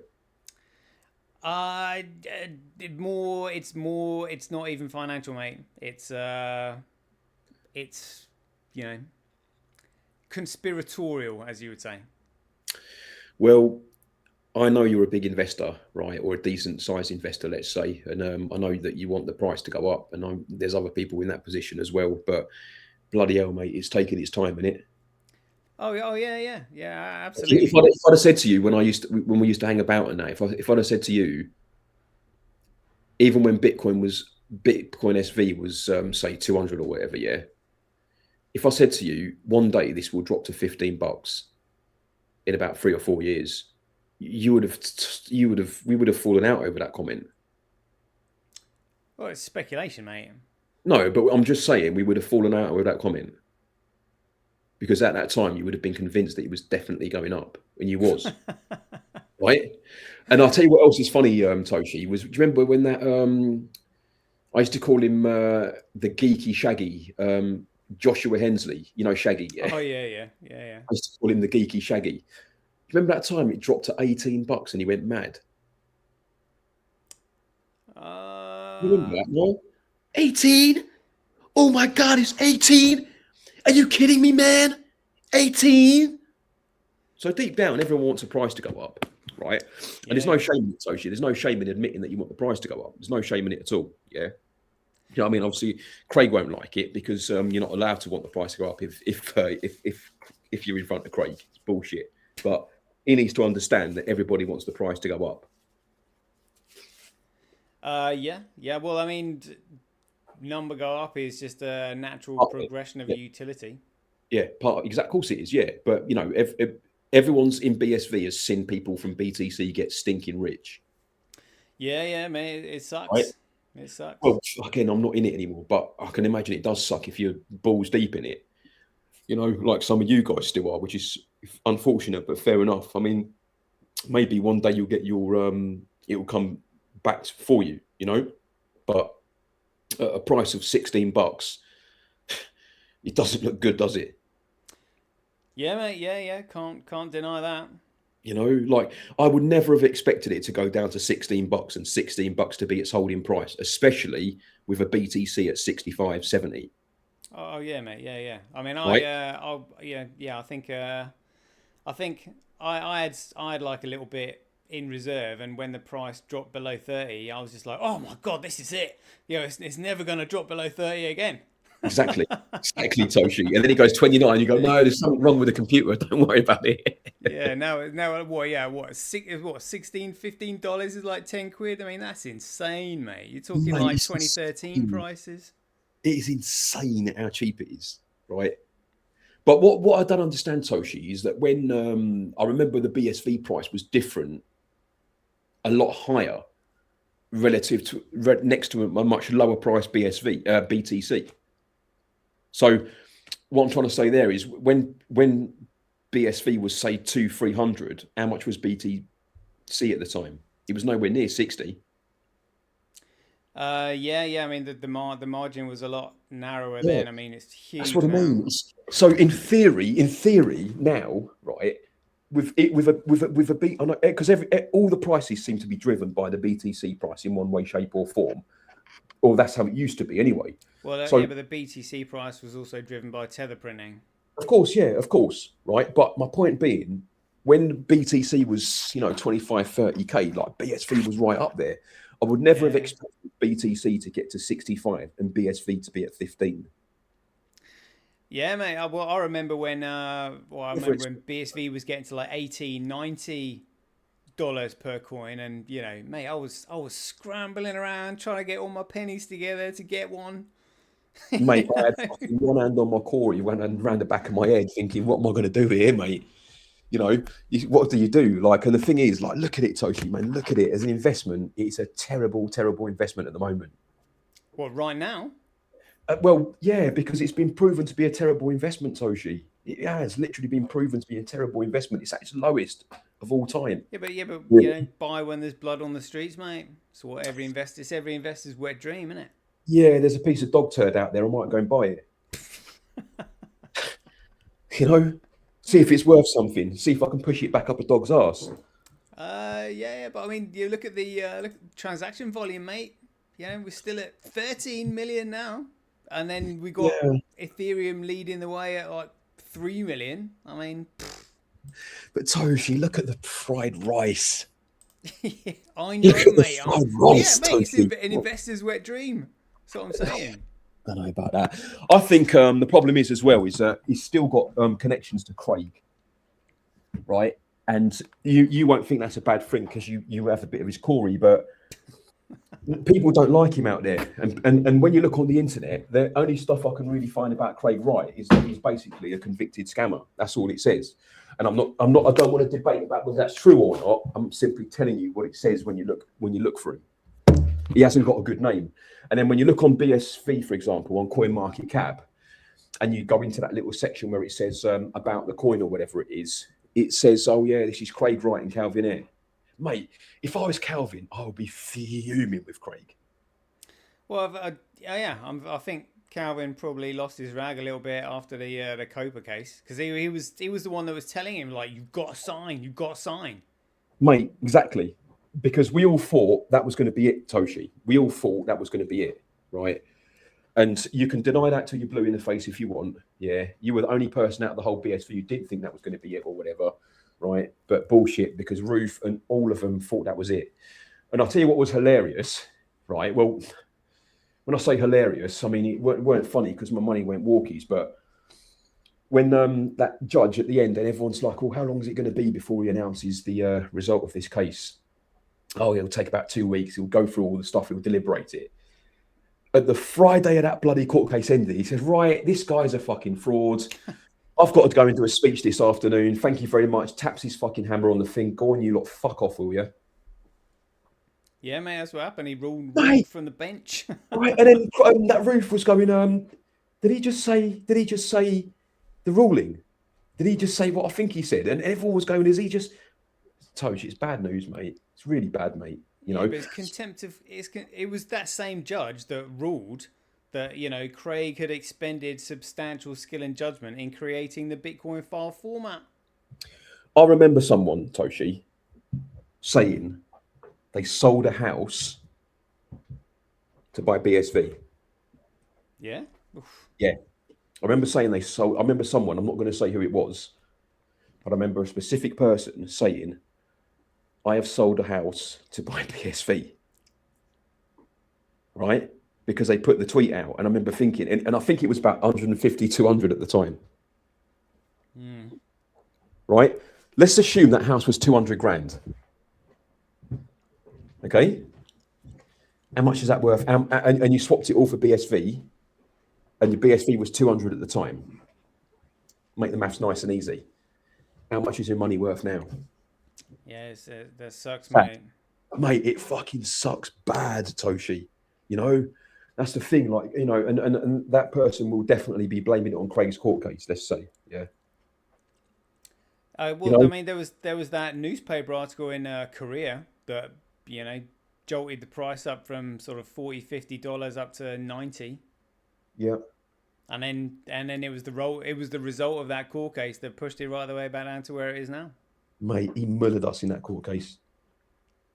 He absolutely mullered us in that court case, Tosh. He done us, mate. He done us.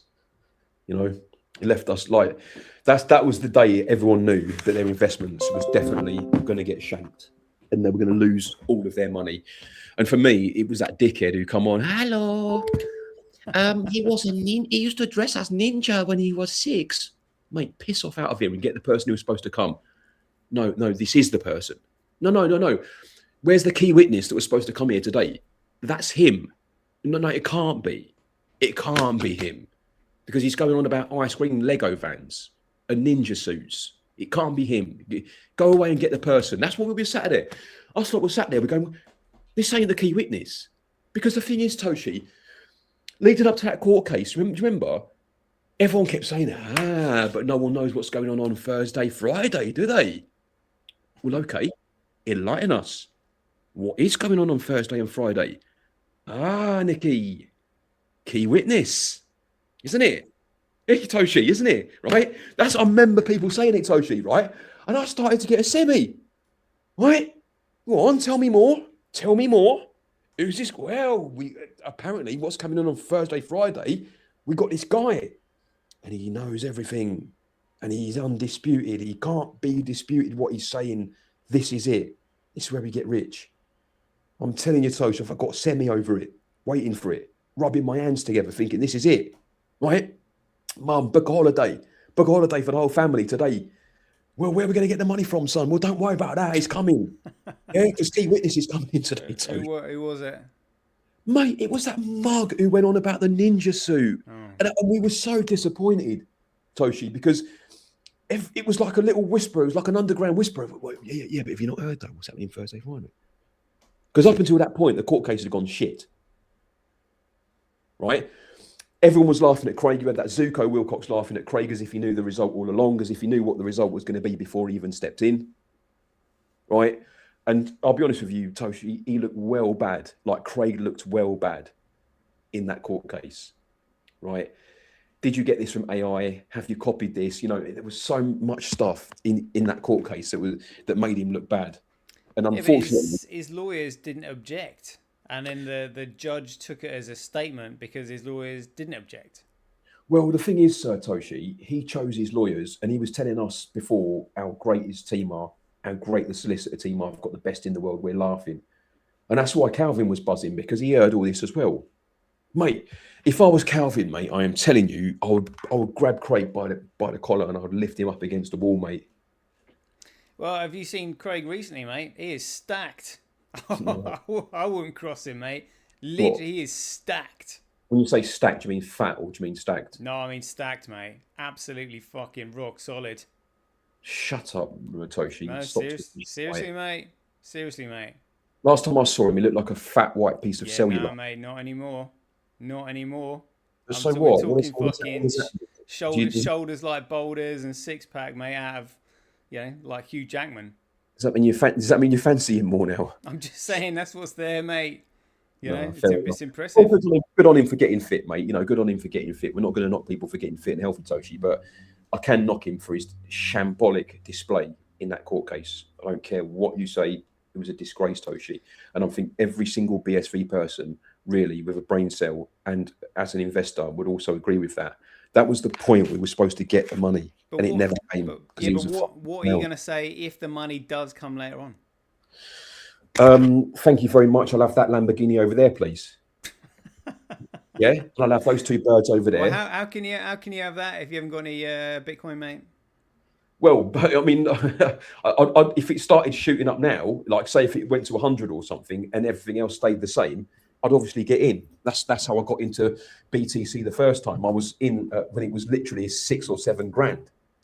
That's how I managed to get. Like, I literally had one BTC at one point. And the thing is, when you've had one BTC as well, you look at the price when it was 125, and I was sat there. It's $15 right now, which is £11.49. Yeah. Per coin. You're not even going to get one.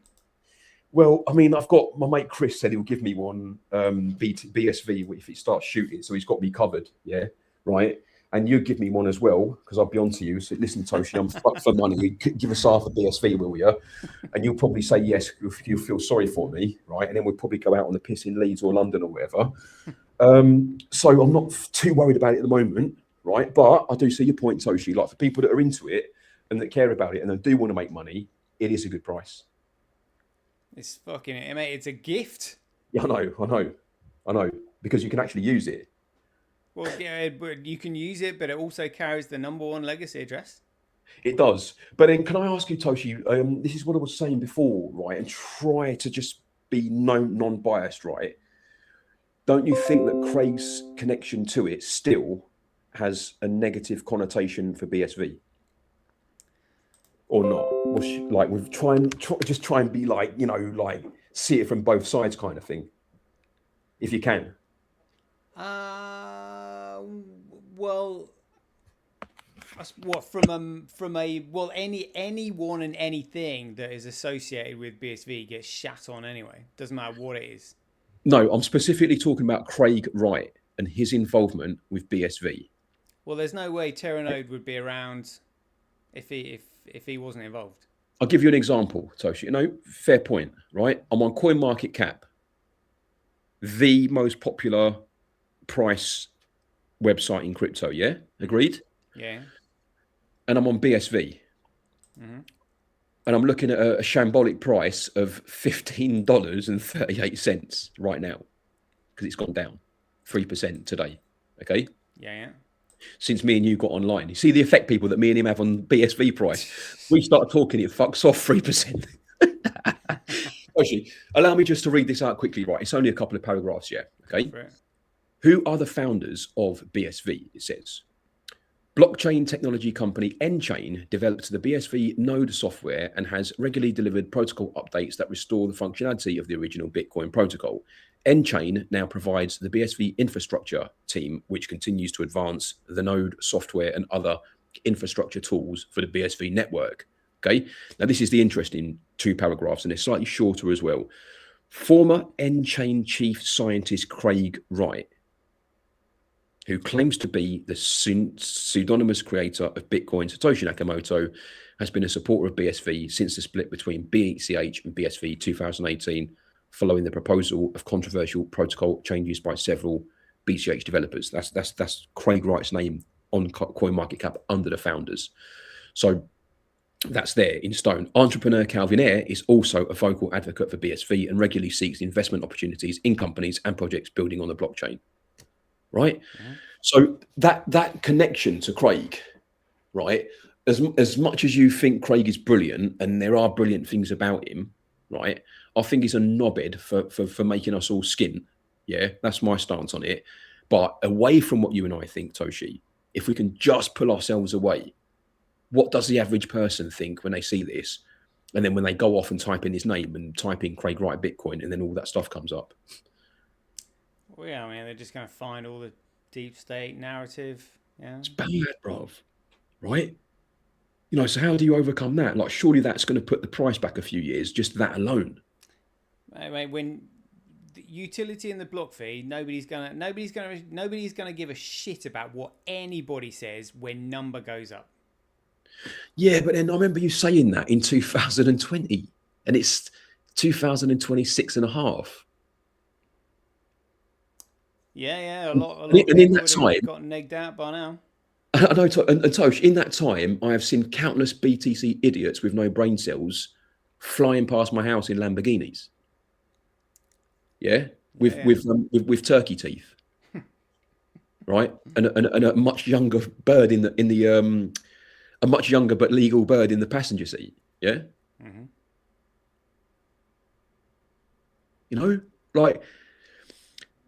I think BSV people have got every right to be angry, man, with all the promises that were made and what it was supposed to do. I think BSV people have got every right in the world to be angry, and they've got every right in the world to be angry directly at Craig for his shambolic performance in that court case and how much time he's wasted from people's lives. Yeah, but they can. Yeah, people can be as angry as they want about anything they like. Yeah. It's not going to help. It's not going to do anything.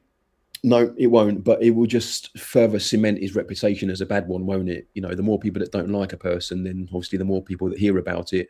And there's probably a load of BSV people that have turned on him now and also call him a scammer because they've lost all their money. Yeah, but this is where I come in doing my show, having a positive point of view rather than a negative one. Yeah, which is great, Toshi. But there's a piece of dog shit out there. I might buy it and see if anyone wants to buy it off me for more money. It's on the street. Yeah, I'll put it in a plastic bag. Yeah, but that's why you look at transaction volume and block size, mate. Yeah, you do, but you don't do any transactions yourself, do you? I do. So what do you do? What transactions do you do? Just mainly, wallet. I mean, nothing, no complex ones. Just standard Bitcoin transactions, wallet to wallet. Yeah. So what? One a week? Probably a little bit more than that. But I'm selling my book at the moment, mate. Had 3 or 4 transactions in that. So you go on about these transactions. That's what I used to find about a lot of BSV people used to go on about BSV and the transactions and the use cases, but none of them used it for anything because there was no businesses. It was hard to get support as a business. It was hard to get people using it. I mean, we did. No, we there was one point where we did like hundreds and thousands of transactions, Toshi. Yeah, mate. Yeah, genuine retweets was hot, mate. Real Yeah, hot. he was decent. He was decent, but that's my point, Toshi. Like, what transactions? Where are these transactions? Who's adding these transactions? Are still, where can I use it and all this sort of stuff. Yes, it can be used, and it's been designed in such a way where it can be used. Was I reading recently? They've had to do something recently to restore it back to the original, even more like coding stuff. Well, obviously they did the return to Genesis, which was kind of like restoring the protocol, but then they've expanded on it with Chronicles by enabling all the opcodes just recently. So all the opcodes, because there were some opcodes that were opened, but they've literally opened all of them now. Yeah, as far as I can understand, yeah. I mean, there's still like one or two, but the majority that allows you to do smart contracts, complex transactions, all that kind of stuff, yeah, they're all there. And who's using them? Well, they've only just been re-enabled, so it's going to take a while for people to understand what they can use them for. Yeah, so at the moment it's not really being used, is it? I don't know. I mean, the transaction volume has shot up to 30 million transactions, so I guess somebody must be using them for something. Yeah, exactly. And I think that something will be some geeky thing that no one really understands. It requires a hell of a lot of transactions. They're not mainstream day-to-day businesses that are using it. Is my point. It's so there's 14 million transactions in the operation return, which means all these op returns, these operation codes, they're whether or not they're being tested, but they're genuine. They're on the mainnet right now. 14 million transactions. Yeah, but then they're not real world transactions. I don't think. A lot of it's just for vanity. It's just proving things work, and that's it. Because no one's really using it. Is my point. Yeah, you might be right. Because that's what used to happen back in the day. It was, we've just done this many transactions, and the transactions go flying up, and then you find out it's just some muppet who's testing it. I mean, and what's happened to Shadows as well? Well, yeah. I mean, he was sort of uncovered as being a saboteur along with A.G. Hansen. No way. Yeah, mate. Yeah. He was that demonstration that he did one of the online conferences, saying that they were testing this Terra node across 2 or 3 different nodes and whatever. Apparently that was bullshit, which is why he didn't want to do anymore, because it couldn't do anymore. Okay. And what about what's that guy's name? Mate, he was very mincy. Jimmy Mince, Jimmy Wynn. Yeah. He's jumped ship working for a shitcoin company. Shut up. Yeah, seriously, mate. Yeah. No way. Yeah, seriously. It's what you get. Well, I'll just have a look at. I'll see if I can find it now. Here we go.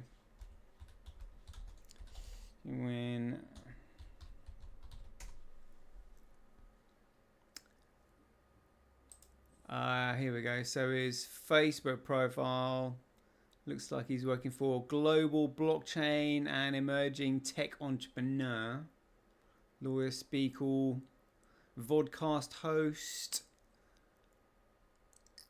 Unbelievable. Wow. So links here. newwinglobal.com. Let's have a look. New Win Global. Innovate, inspire, win. Tech business media, for a better word. Introducing the new Win Global. The Digital Commonwealth Mansion House Summit Series. Let's have a look at LinkedIn.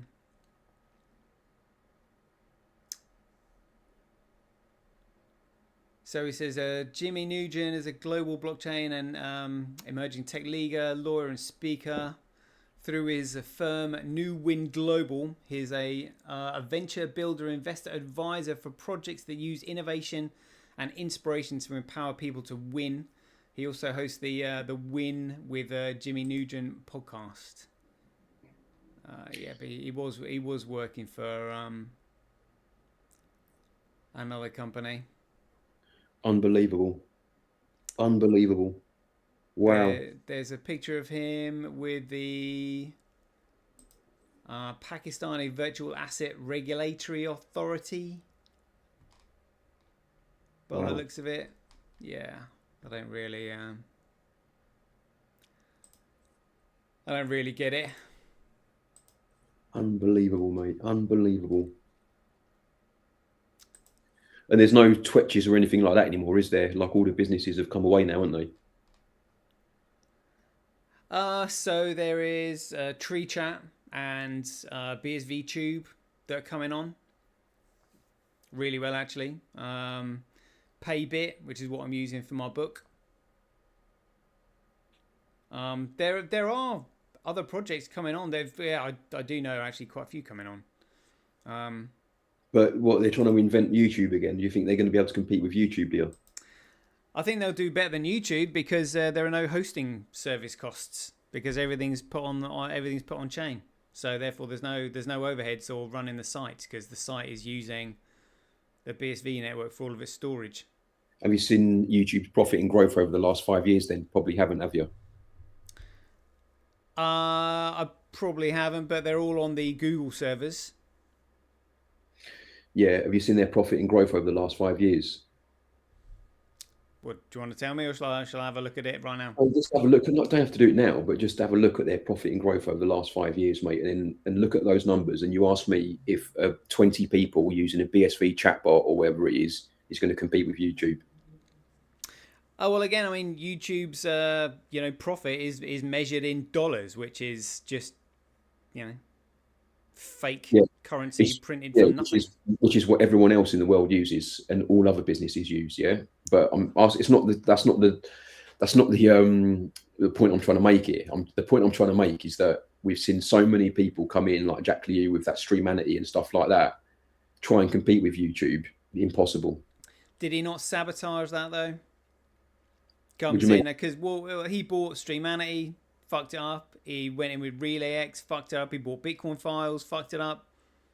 Everything he touches, he fucks up. So yeah, there was no Toshi. There was no users of Streamanity, right? Mate, Streamanity was taking off, mate. It started to become a porn site. He come to Tom Wells and we sat down and we had a meal and we had a talk about it. And I was asking him about it because I'm actually good friends with Jack. And he is a good entrepreneur, right? But he never got any support from Craig or Calvin or anyone. And he actually bought Streamanity from Calvin, didn't he?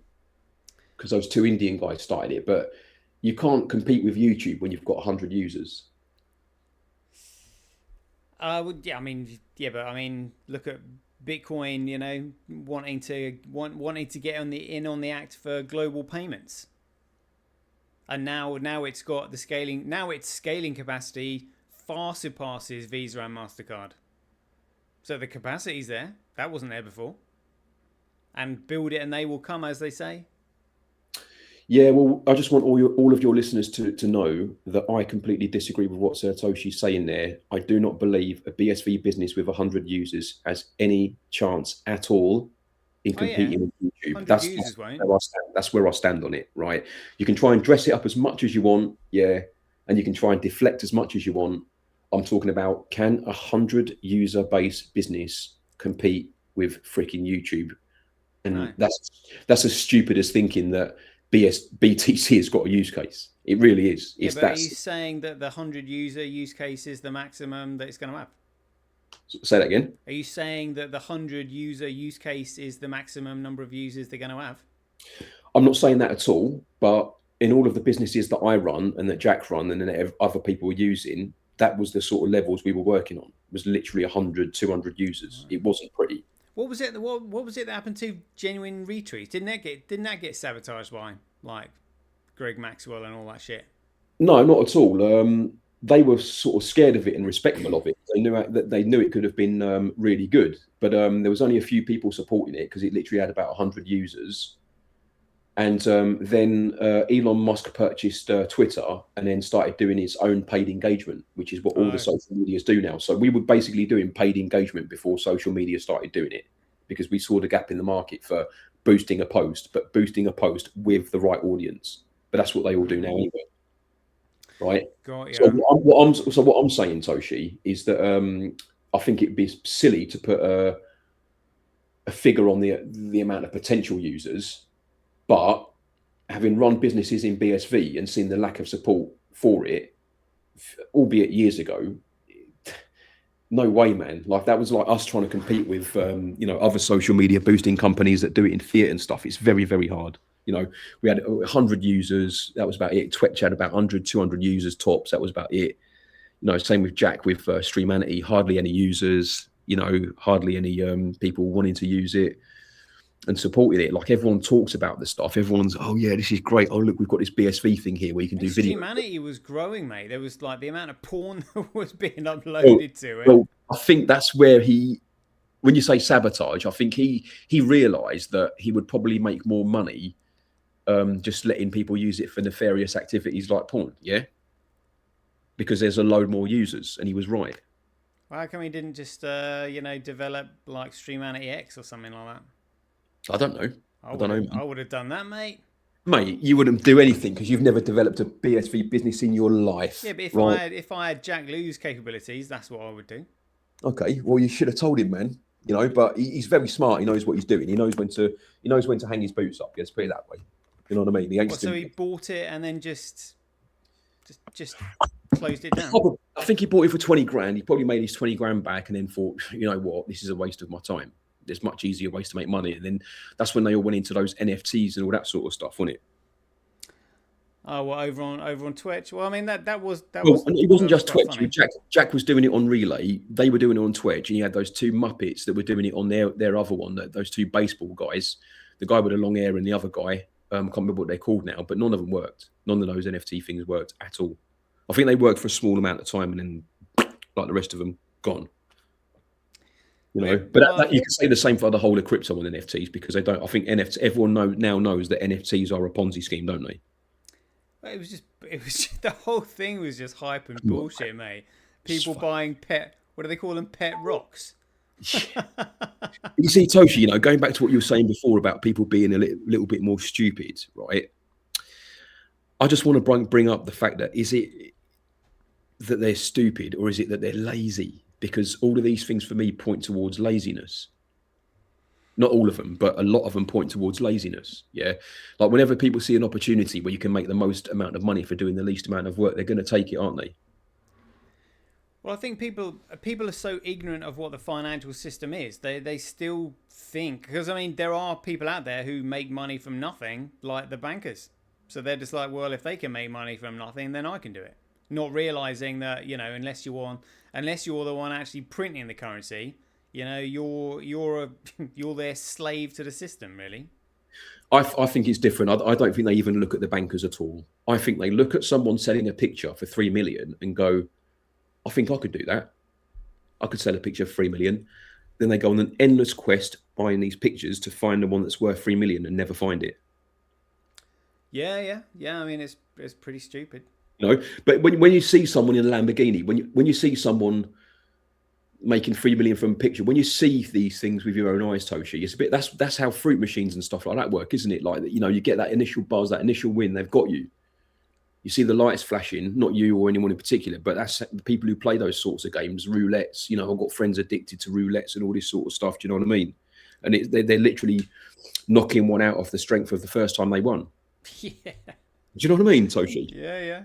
No.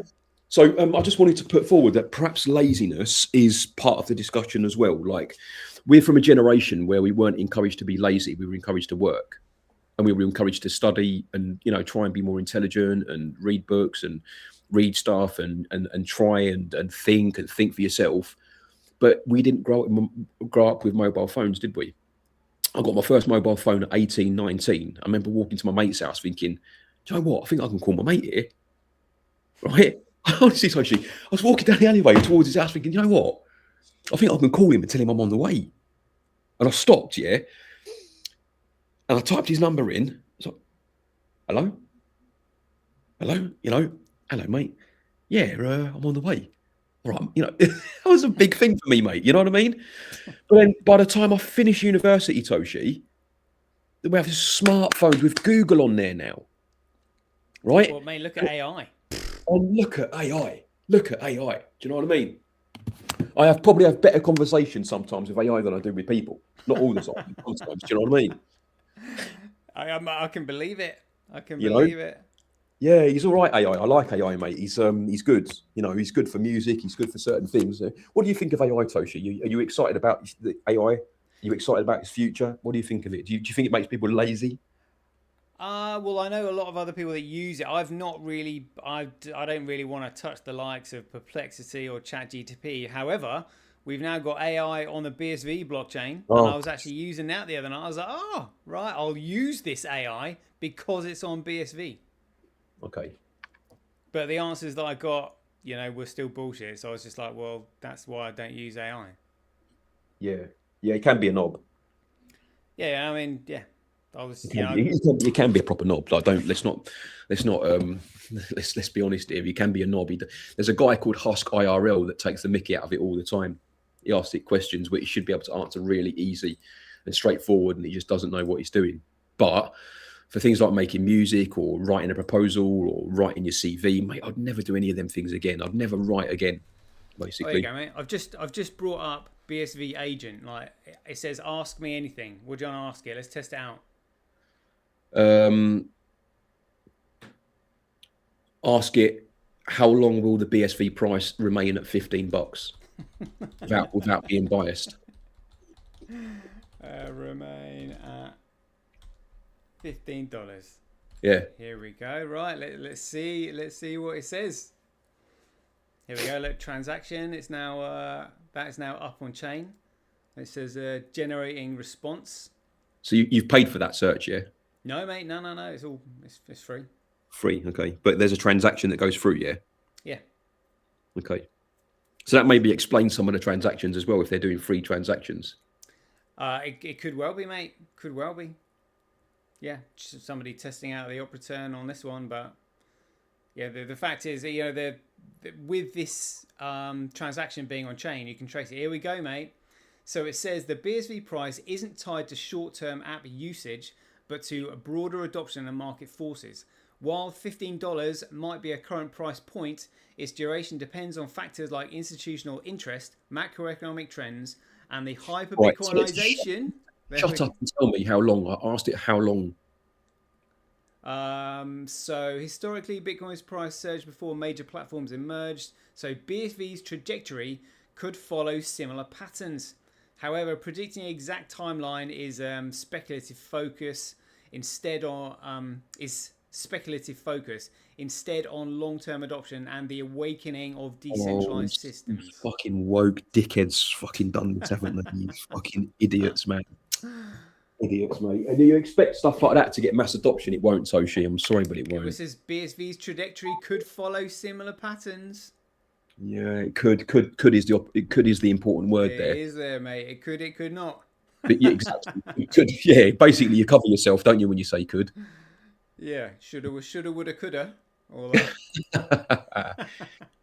You know, Toshi, it's interesting, man. I've really enjoyed catching up with you today, and just because I've been thinking about some of this stuff recently. Like, what are these dickheads in BTC? Like, are they still sat there holding their quarries, going, "It's okay, it's only half in value by 60 odd grand." Yeah, mate. That is exactly what they're doing in complete blissful ignorance.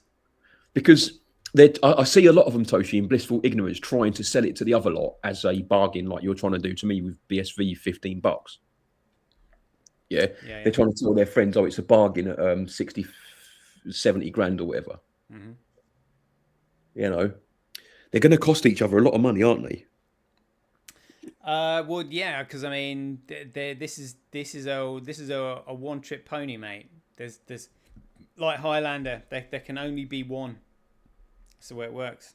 Well, yeah, I mean, I think anyone who understands it on a deep level understands that statement. They must do. All these coins and stuff. I mean, Charlie Lee was the smartest one, Toshi, wasn't he? You remember him? You used to tear him, didn't you, to pieces because he was smart, wasn't he? Well, mate, he was the one that got out. He was like, oh, I just invented it for a bit of fun. I didn't expect it to become anything. I just sold out and walked off into the sunset with $300 million. Yeah, and a load of fit birds and a fat car. Do you know what I mean? Yeah, mate. Charles Hoskins is still on the scene, mate. you know, trying to pump in the shit out of Cardano. It's hilarious. Has that crashed as well? I don't know where it is, mate, but like he can't help himself. He'll tell you that Cardano's doing this and it's doing that. There is no one working on Cardano. I've never seen any member of staff, nothing. It's just him in his bullshit office talking absolute shit, mate. Yeah, but is it an ERC20 token, is it? Cardano is a genuine coin, but it's on a single miner network, input output Hong Kong. They won't let anybody else mine it. So single central point of failure. But they've got a community, haven't they? Like all of these coins, all of the coins in the top 30 have got a community, haven't they? I don't know if they've got a community. Let's have a look in the top. Top 30. What they got? GMAX coin, Ethereum, Binance token, XRP Army, Sol, Tron. Oh my god. Wrap, yeah, Bitcoin, Solana's got big. This is what I mean, Toshi. Like whether you like it or not, they have got big communities. Even Ben and I tried to work in Solana. It was something weird happened. Was it Solana or was it Algo? I think it was Algo we tried in the end. Because Algo looked decent as well. Like it actually looked like you could use it, you know. But the Algo community, mate, they are the biggest bunch of bellends you've ever met in your life. They are, Toshi. Seriously, they are. Is that not the entire crypto community? A bunch of bellends. Yeah. I mean, I'll be honest with you, mate. I actually don't mind a couple of the BTC people, yeah, because I don't let emotions get in the way of the judgment of a person like everyone else does, right? And I'm not putting that at you or anyone else, Toshi. I'm just saying I don't. So when I was chatting to Peter and all them lot, they were actually quite nice people, and they were quite nice to me, right? So I was quite nice to them. I think it's a bit sad if you've got grown adults that are judging each other on the strength of a coin that they have, right? That's why I think it's a bit weird that you're blocking all these people that are coming at you. You know, surely the way to convince these people better isn't to block them, you know, because all you're doing by blocking them, Toshi, in my opinion, and you're obviously free to disagree, is you're simply creating an echo chamber, and they're no good for no one, right? Debates are required, right? Imagine if we had some BTC clowning with us today. What are they going to say to us? What do you think they would say to us of any significance, of anything that's poignant, significant, decent information? Nothing, bruv. Right? They'd be telling us that store of value is a genuine use case. I know, and we could have a nice chat about that, and me and you could have been laughing at them like kids, basically laughing at them like fucking annoying little kids because we know how stupid that is. It could make for really good content, and you never know, Toshi. Like that's the sort of stuff I think that gets people thinking is when you challenge and just have a go and say, okay, store of value. Is it true that I have to cash out my BTC in order to realize the dollar value for it to be a store of value? Yes or no? What are they going to say to that then? No, you hold it forever and you never sell it and you hope that all the generations below you keep buying. Oh, okay. Okay, sure. Right. And I can't spend this. I can't use it anymore anywhere. Yeah, they take out a collateralized loan against it. These Bitcoin loans. I've heard about that. I've heard about that as well. Yeah, that is pathetic. There's a woman who's like, she's like Hispanic-y sort of thing, and she's the one who's trying to sell that at the moment. I saw her the other day on, you know, and again, she's another one of these people, Toshi, that has made a significant amount of money. She's got this nice little property on the coast and all this sort of stuff. And she was trying to sell people that concept that you're talking about there. But people buy into it. Yeah, well, I mean, it's what they do in traditional finance, isn't it? You know, you've got all these assets, you just sort of take out a loan against them. Yeah, but I think in this instance, it's more of a case that she's quite fit. She's got a nice pair of jugs, and she sucks all these young men in. Not sucks them off, not sucks them off, but she sucks them all in, right? With her nice jugs and her pretty face and her hip to waist ratio, which is quite something. Do you know what I mean? Yeah. Who's that?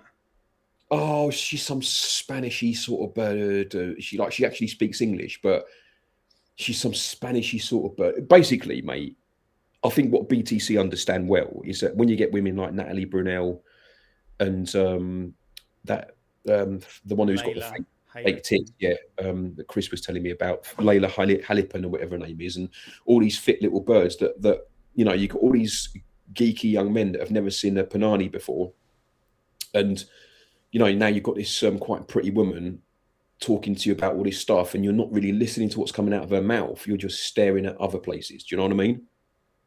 Are they? 100%. Yeah. Because they're not listening to what's coming out of her mouth. The only thing they listen to is when she says at the end 3 times, invest in Bitcoin now. But apart from that, no, they're genuinely appreciating that she's quite fit and nice to look at. You know, the same reason why when you watch Premier League football now, all of the presenters are female. And then a few blokes, mate, all of them are female.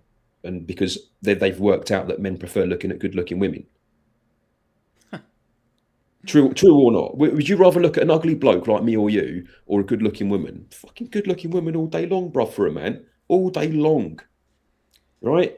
Yeah, but that's not cool these days, mate. You know. Pardon? That's not cool these days. Do you know what I mean? You got to be transgender.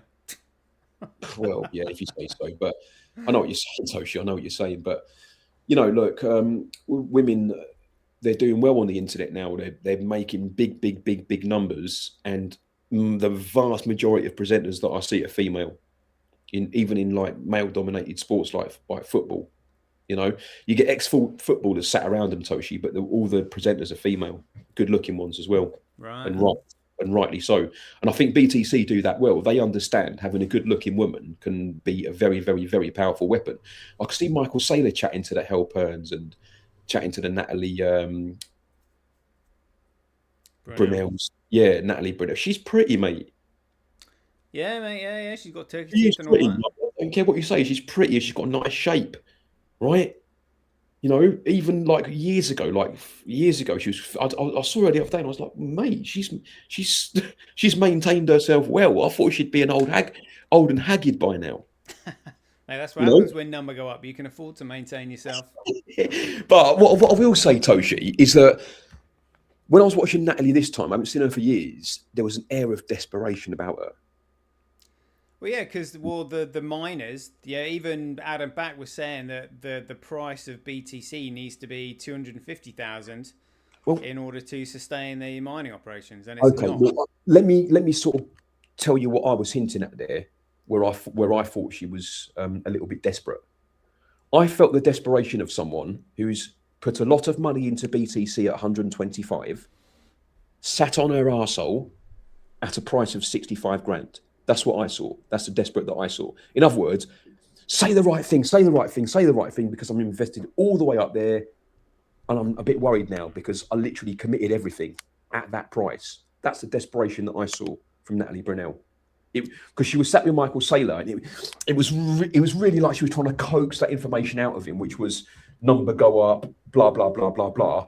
But I felt the reasoning potentially could have been because of how much he spunked at 125. And I think a lot of them are the same. They're all the same, Toshi. They've all spunked at 125, and they're all sort of going, shit, like, we've got to do something here. Like, well, they would have been buying on the way up, mate. They would have been buying from 60, 70, 80, 90, 100, 110. 15, 20, yep, 100%. So that's what I mean by the air of desperation. Forget about all this complicated stuff that you bring up and that. Let's just talk about the facts. Will someone who's spunk that much money on something that's now worth 65 grand, where they've bought it at 70, 80, 90, 110, 115, 120, have an air of desperation about them now when they're sat on a podcast with someone who could potentially get the price up? For me, 100%. 100%. That's the air of desperation that I see about these people, Toshi. They've got no answers. They've got nothing.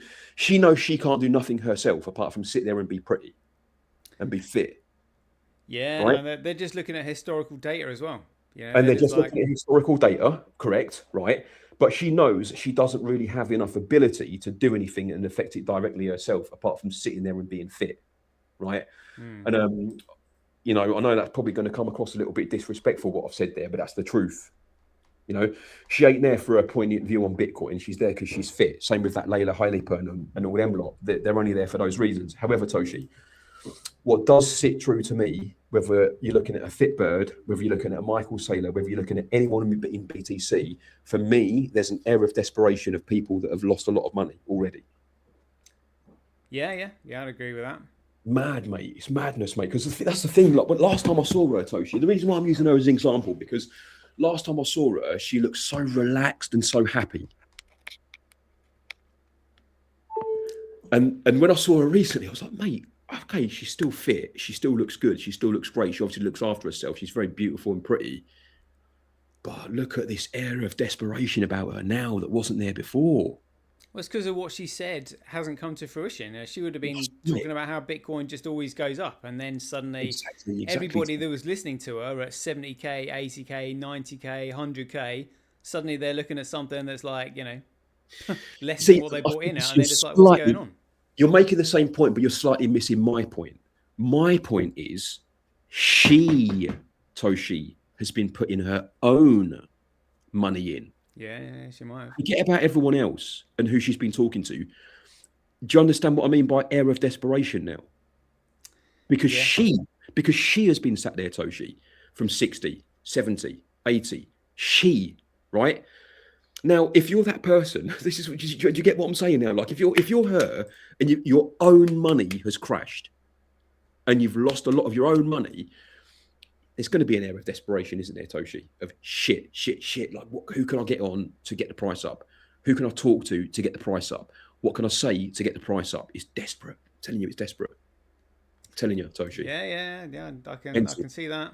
Mental, mate. And the thing is, the old tricks aren't really working anymore, are they? Not really. You know. And then what about this Michael Saylor as well? Like, are you 100% that he's in debt right now?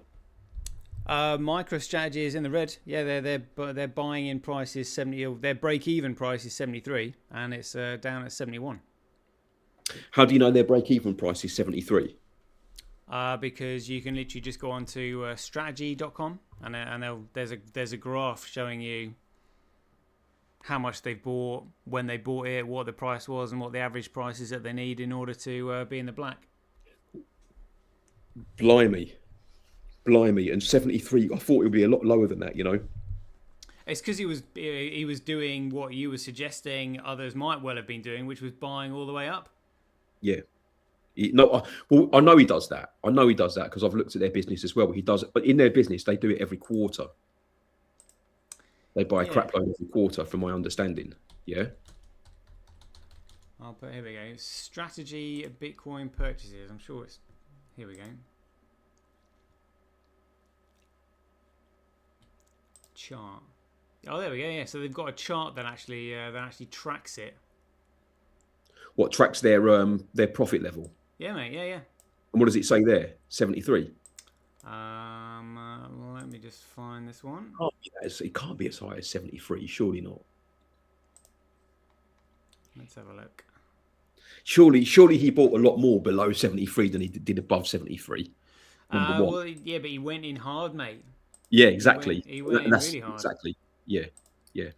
BTC, there we go.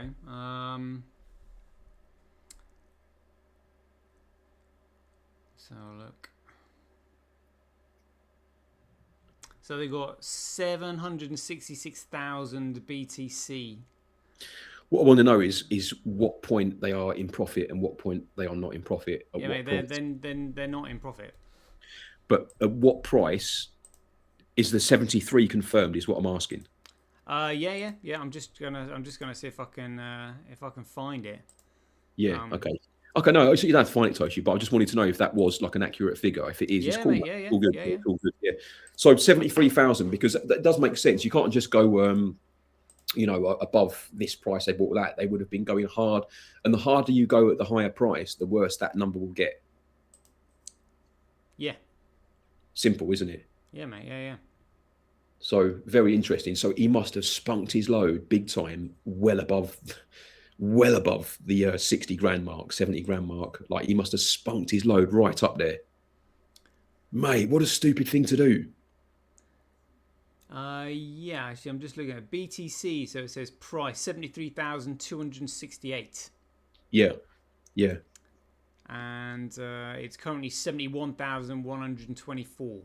Okay, Toshi. So basically, at the moment, that difference is their losses right now, yeah? Yeah. So I'm just looking at the 3-year return down 19%. Yeah, 1-year return down 9%. Do you think it's possible Michael Saylor could go bankrupt? Yeah, mate. Yeah. Quite easy. Mm. How do you think the market would react, Toshi, if he did actually go bankrupt? I know it's a bit of a leading question, but do you know what I mean? Like, what do you think it would be mad panic if he went bankrupt? Yeah, I mean, it would certainly be big news. But I mean, there's a lot of people like us over here that would be saying, "Told you so," you know. But we'll pretty good. We'll get shouted down. Yeah. That's pretty much all that's going to happen, I reckon. But do you think it'll affect the price in any way? Oh, mate, absolutely. Yeah, absolutely. Because he will have to start selling. Yeah. He will have to start selling his BTC stockpile in order to then start paying back the investors who want this yield. Exactly. Because he's got investors, hasn't he? Yeah, mate. So that's gonna, again. I mean, this is what triggers market volatility, because you know people are in this situation where they're getting liquidated, and then suddenly they have to sell, which creates more downward pressure on the price, and it's just a vicious cycle all the way to fucking zero, mate.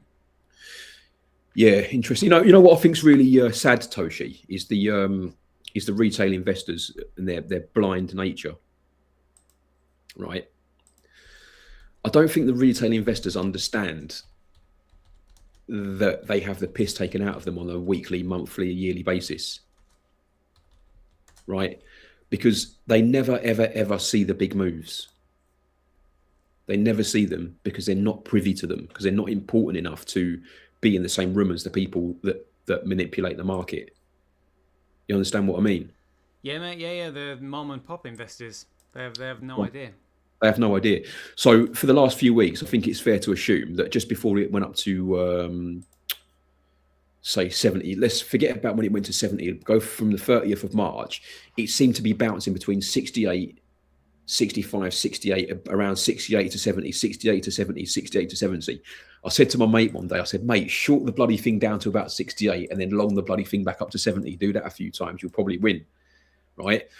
And then I think what happens, Toshi, is that the institutional investors who've got access to all the market information, haven't they? And they can see how much people are spending and where they're spending it.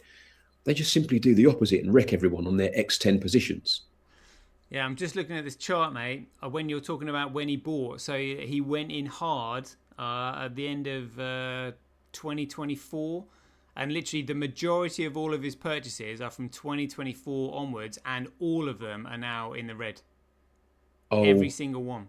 My days. Yeah, mate.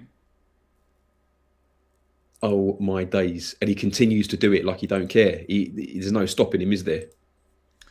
Yeah, he's still doing it, mate. Oh my days, Toshi, man. That's absolutely mental. Absolutely mental. Mate, we've been on for a good couple of hours, you know. Yeah, mate. Yeah. Well, quite enjoyed having a chat, mate. A bit of a therapy session.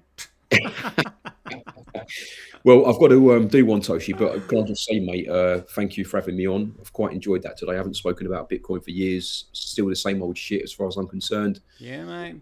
Shit, yeah. Different day. What a shambles, mate. What an absolute shambles. It is, mate. You know, but it's always good to get on and vent now and again. You know, let's do another one soon. Yeah, mate. Anytime you want to go to town on some of these clowns. Yeah. And for all the BTC people that see this, listen, don't take it personal. Right? It's not to do with, maybe you're personal with them, Toshi, but I'm not. I genuinely am not. But I just think you've got to be really stupid if you think a store of value can be realized without selling for fiat in the current setup of how the world is set up. It is impossible to become a store of value unless you sell. And if that information be true, then what do all you people think below that Ponzi scheme in the pyramid about whether you should hodl your Bitcoin or sell it? The people who are going to get hurt the most, Toshi, you and I both know, are the ones that unfortunately don't sell for fiat. Mm-hmm. And I'm pretty sure Craig used to say that a while ago, like, if I was all you guys, I'd sell for fiat immediately. Yeah.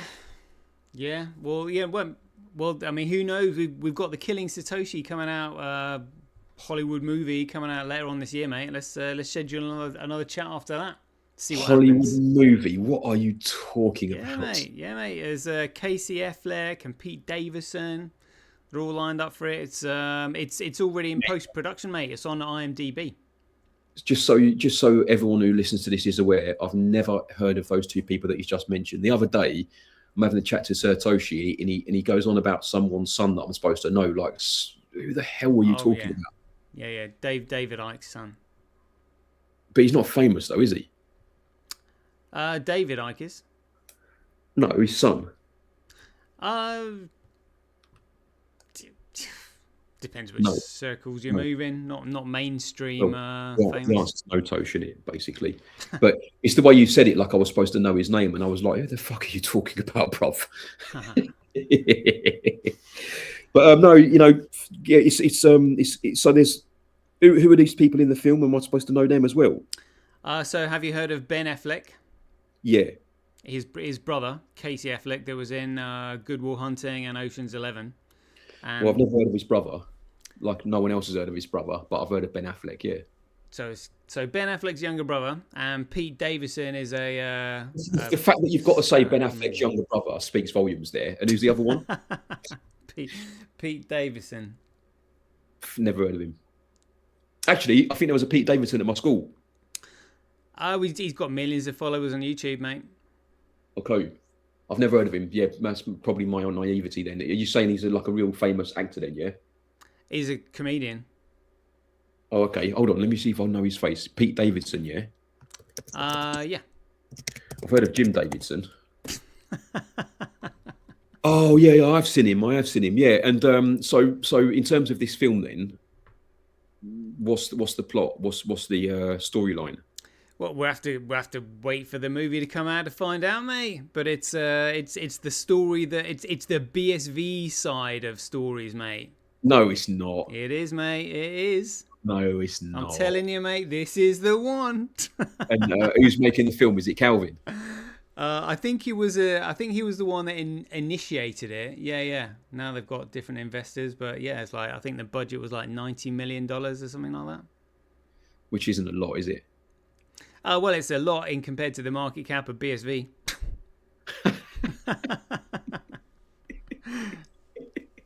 Don't say, mate. I wonder what the market. It's about half the market cap. Shut or a up. third. It can't be that bad. You can't be that bad. Yeah, it's about a third. It's about a third of the market cap of BSV has gone into the movie. Yeah, so the market cap of BSV. Yeah, you're right, Toshi. It's about 307 million. I've got here. I think it's less than that, mate. Well, I'm looking on Coin Market Cap. It says market cap $307.13 million. Oh yeah, you're right. Yeah, there you go. Yeah, so just under a third. Spot on. Yeah. Okay, and so this is it a BSV film then? You're saying, yeah? Yeah, pretty much. Mate, who is wasting their money on that? Some big whale who thinks it's going to be a good investment. How mental, man! How mental is that? Well, let's see what happens, mate. Who knows? It might pay off. Well, I ain't fucking watching it. I will be. Yeah, I know you will be. Yeah, because you got Craig's Corey down your front. I ain't fucking watching it. What's there going to be in the film? Like, is that guy? He's a ninja suit. Is he going to be in the film? Is he? Well, maybe we'll have to watch it and find out. That's the only way. No, Toshi, it's been good vibes, mate. You know, we always have a chuckle, regardless of what we talk about, don't we? We always have a chuckle, don't we? Good, so. Mate. It's good stuff, mate. I've really enjoyed it, and if I can ever help you on your channel to, cause a bit of carnage or get a bit of interest or a bit of general support, having a chat, I'm quite happy to come on once a month or whatever, if you want, and have a chat and have a laugh and that, and take the piss out of a few people, really. All right, mate. Let's do it. Sounds good. Thanks for joining me. It's been a pleasure. You're a good man, Toshi. Send me the link to this, will you, so I can have a watch of it later and send it to a couple of mates. All right, mate. I will do. What do you want me to do? Do you want me to hold on while we stop this, or do you want me to? No, I'll send you the IMDb link on WhatsApp. Mate, please tell me you put this on YouTube. Yeah, mate, I'll put it on YouTube. Well, can you just send me the YouTube link? Oh, what, for the trailer's not out yet? It's just the IMDb. Mate, I'm talking about the show that we're on now. Oh yeah, me mate, and you. Yeah, of course. I'm zero interest in that film. Yeah, if you could care to send me the link to this, yeah, mate, of course. Mates, yeah, absolutely, that'd be great. That's what I'm saying. Mate. Do you want to hang about now? Will we speak after? Or are we cool? No, we have. Well, what I'll do, we'll end this call. It's probably going to take like half an hour to upload onto YouTube, and then when it's done, cool, I'll send you the link. That's great. All right, Toshi. Thank you so much, man. All right, mate. Enjoy the rest of your Sunday. Have a good one. Good luck, mate. Hope you go to the moon, man. See you soon. See you, mate. All right. Good, bro. Bye. Bye. There we go. Well, what an ace ins. Well, always good having a bit of a chat with Bitcoin Tramp. Hope you enjoyed it. Catch you guys later. I understand. Do you? Do you? This is it. I'm telling you, this is it. The king still has one more move.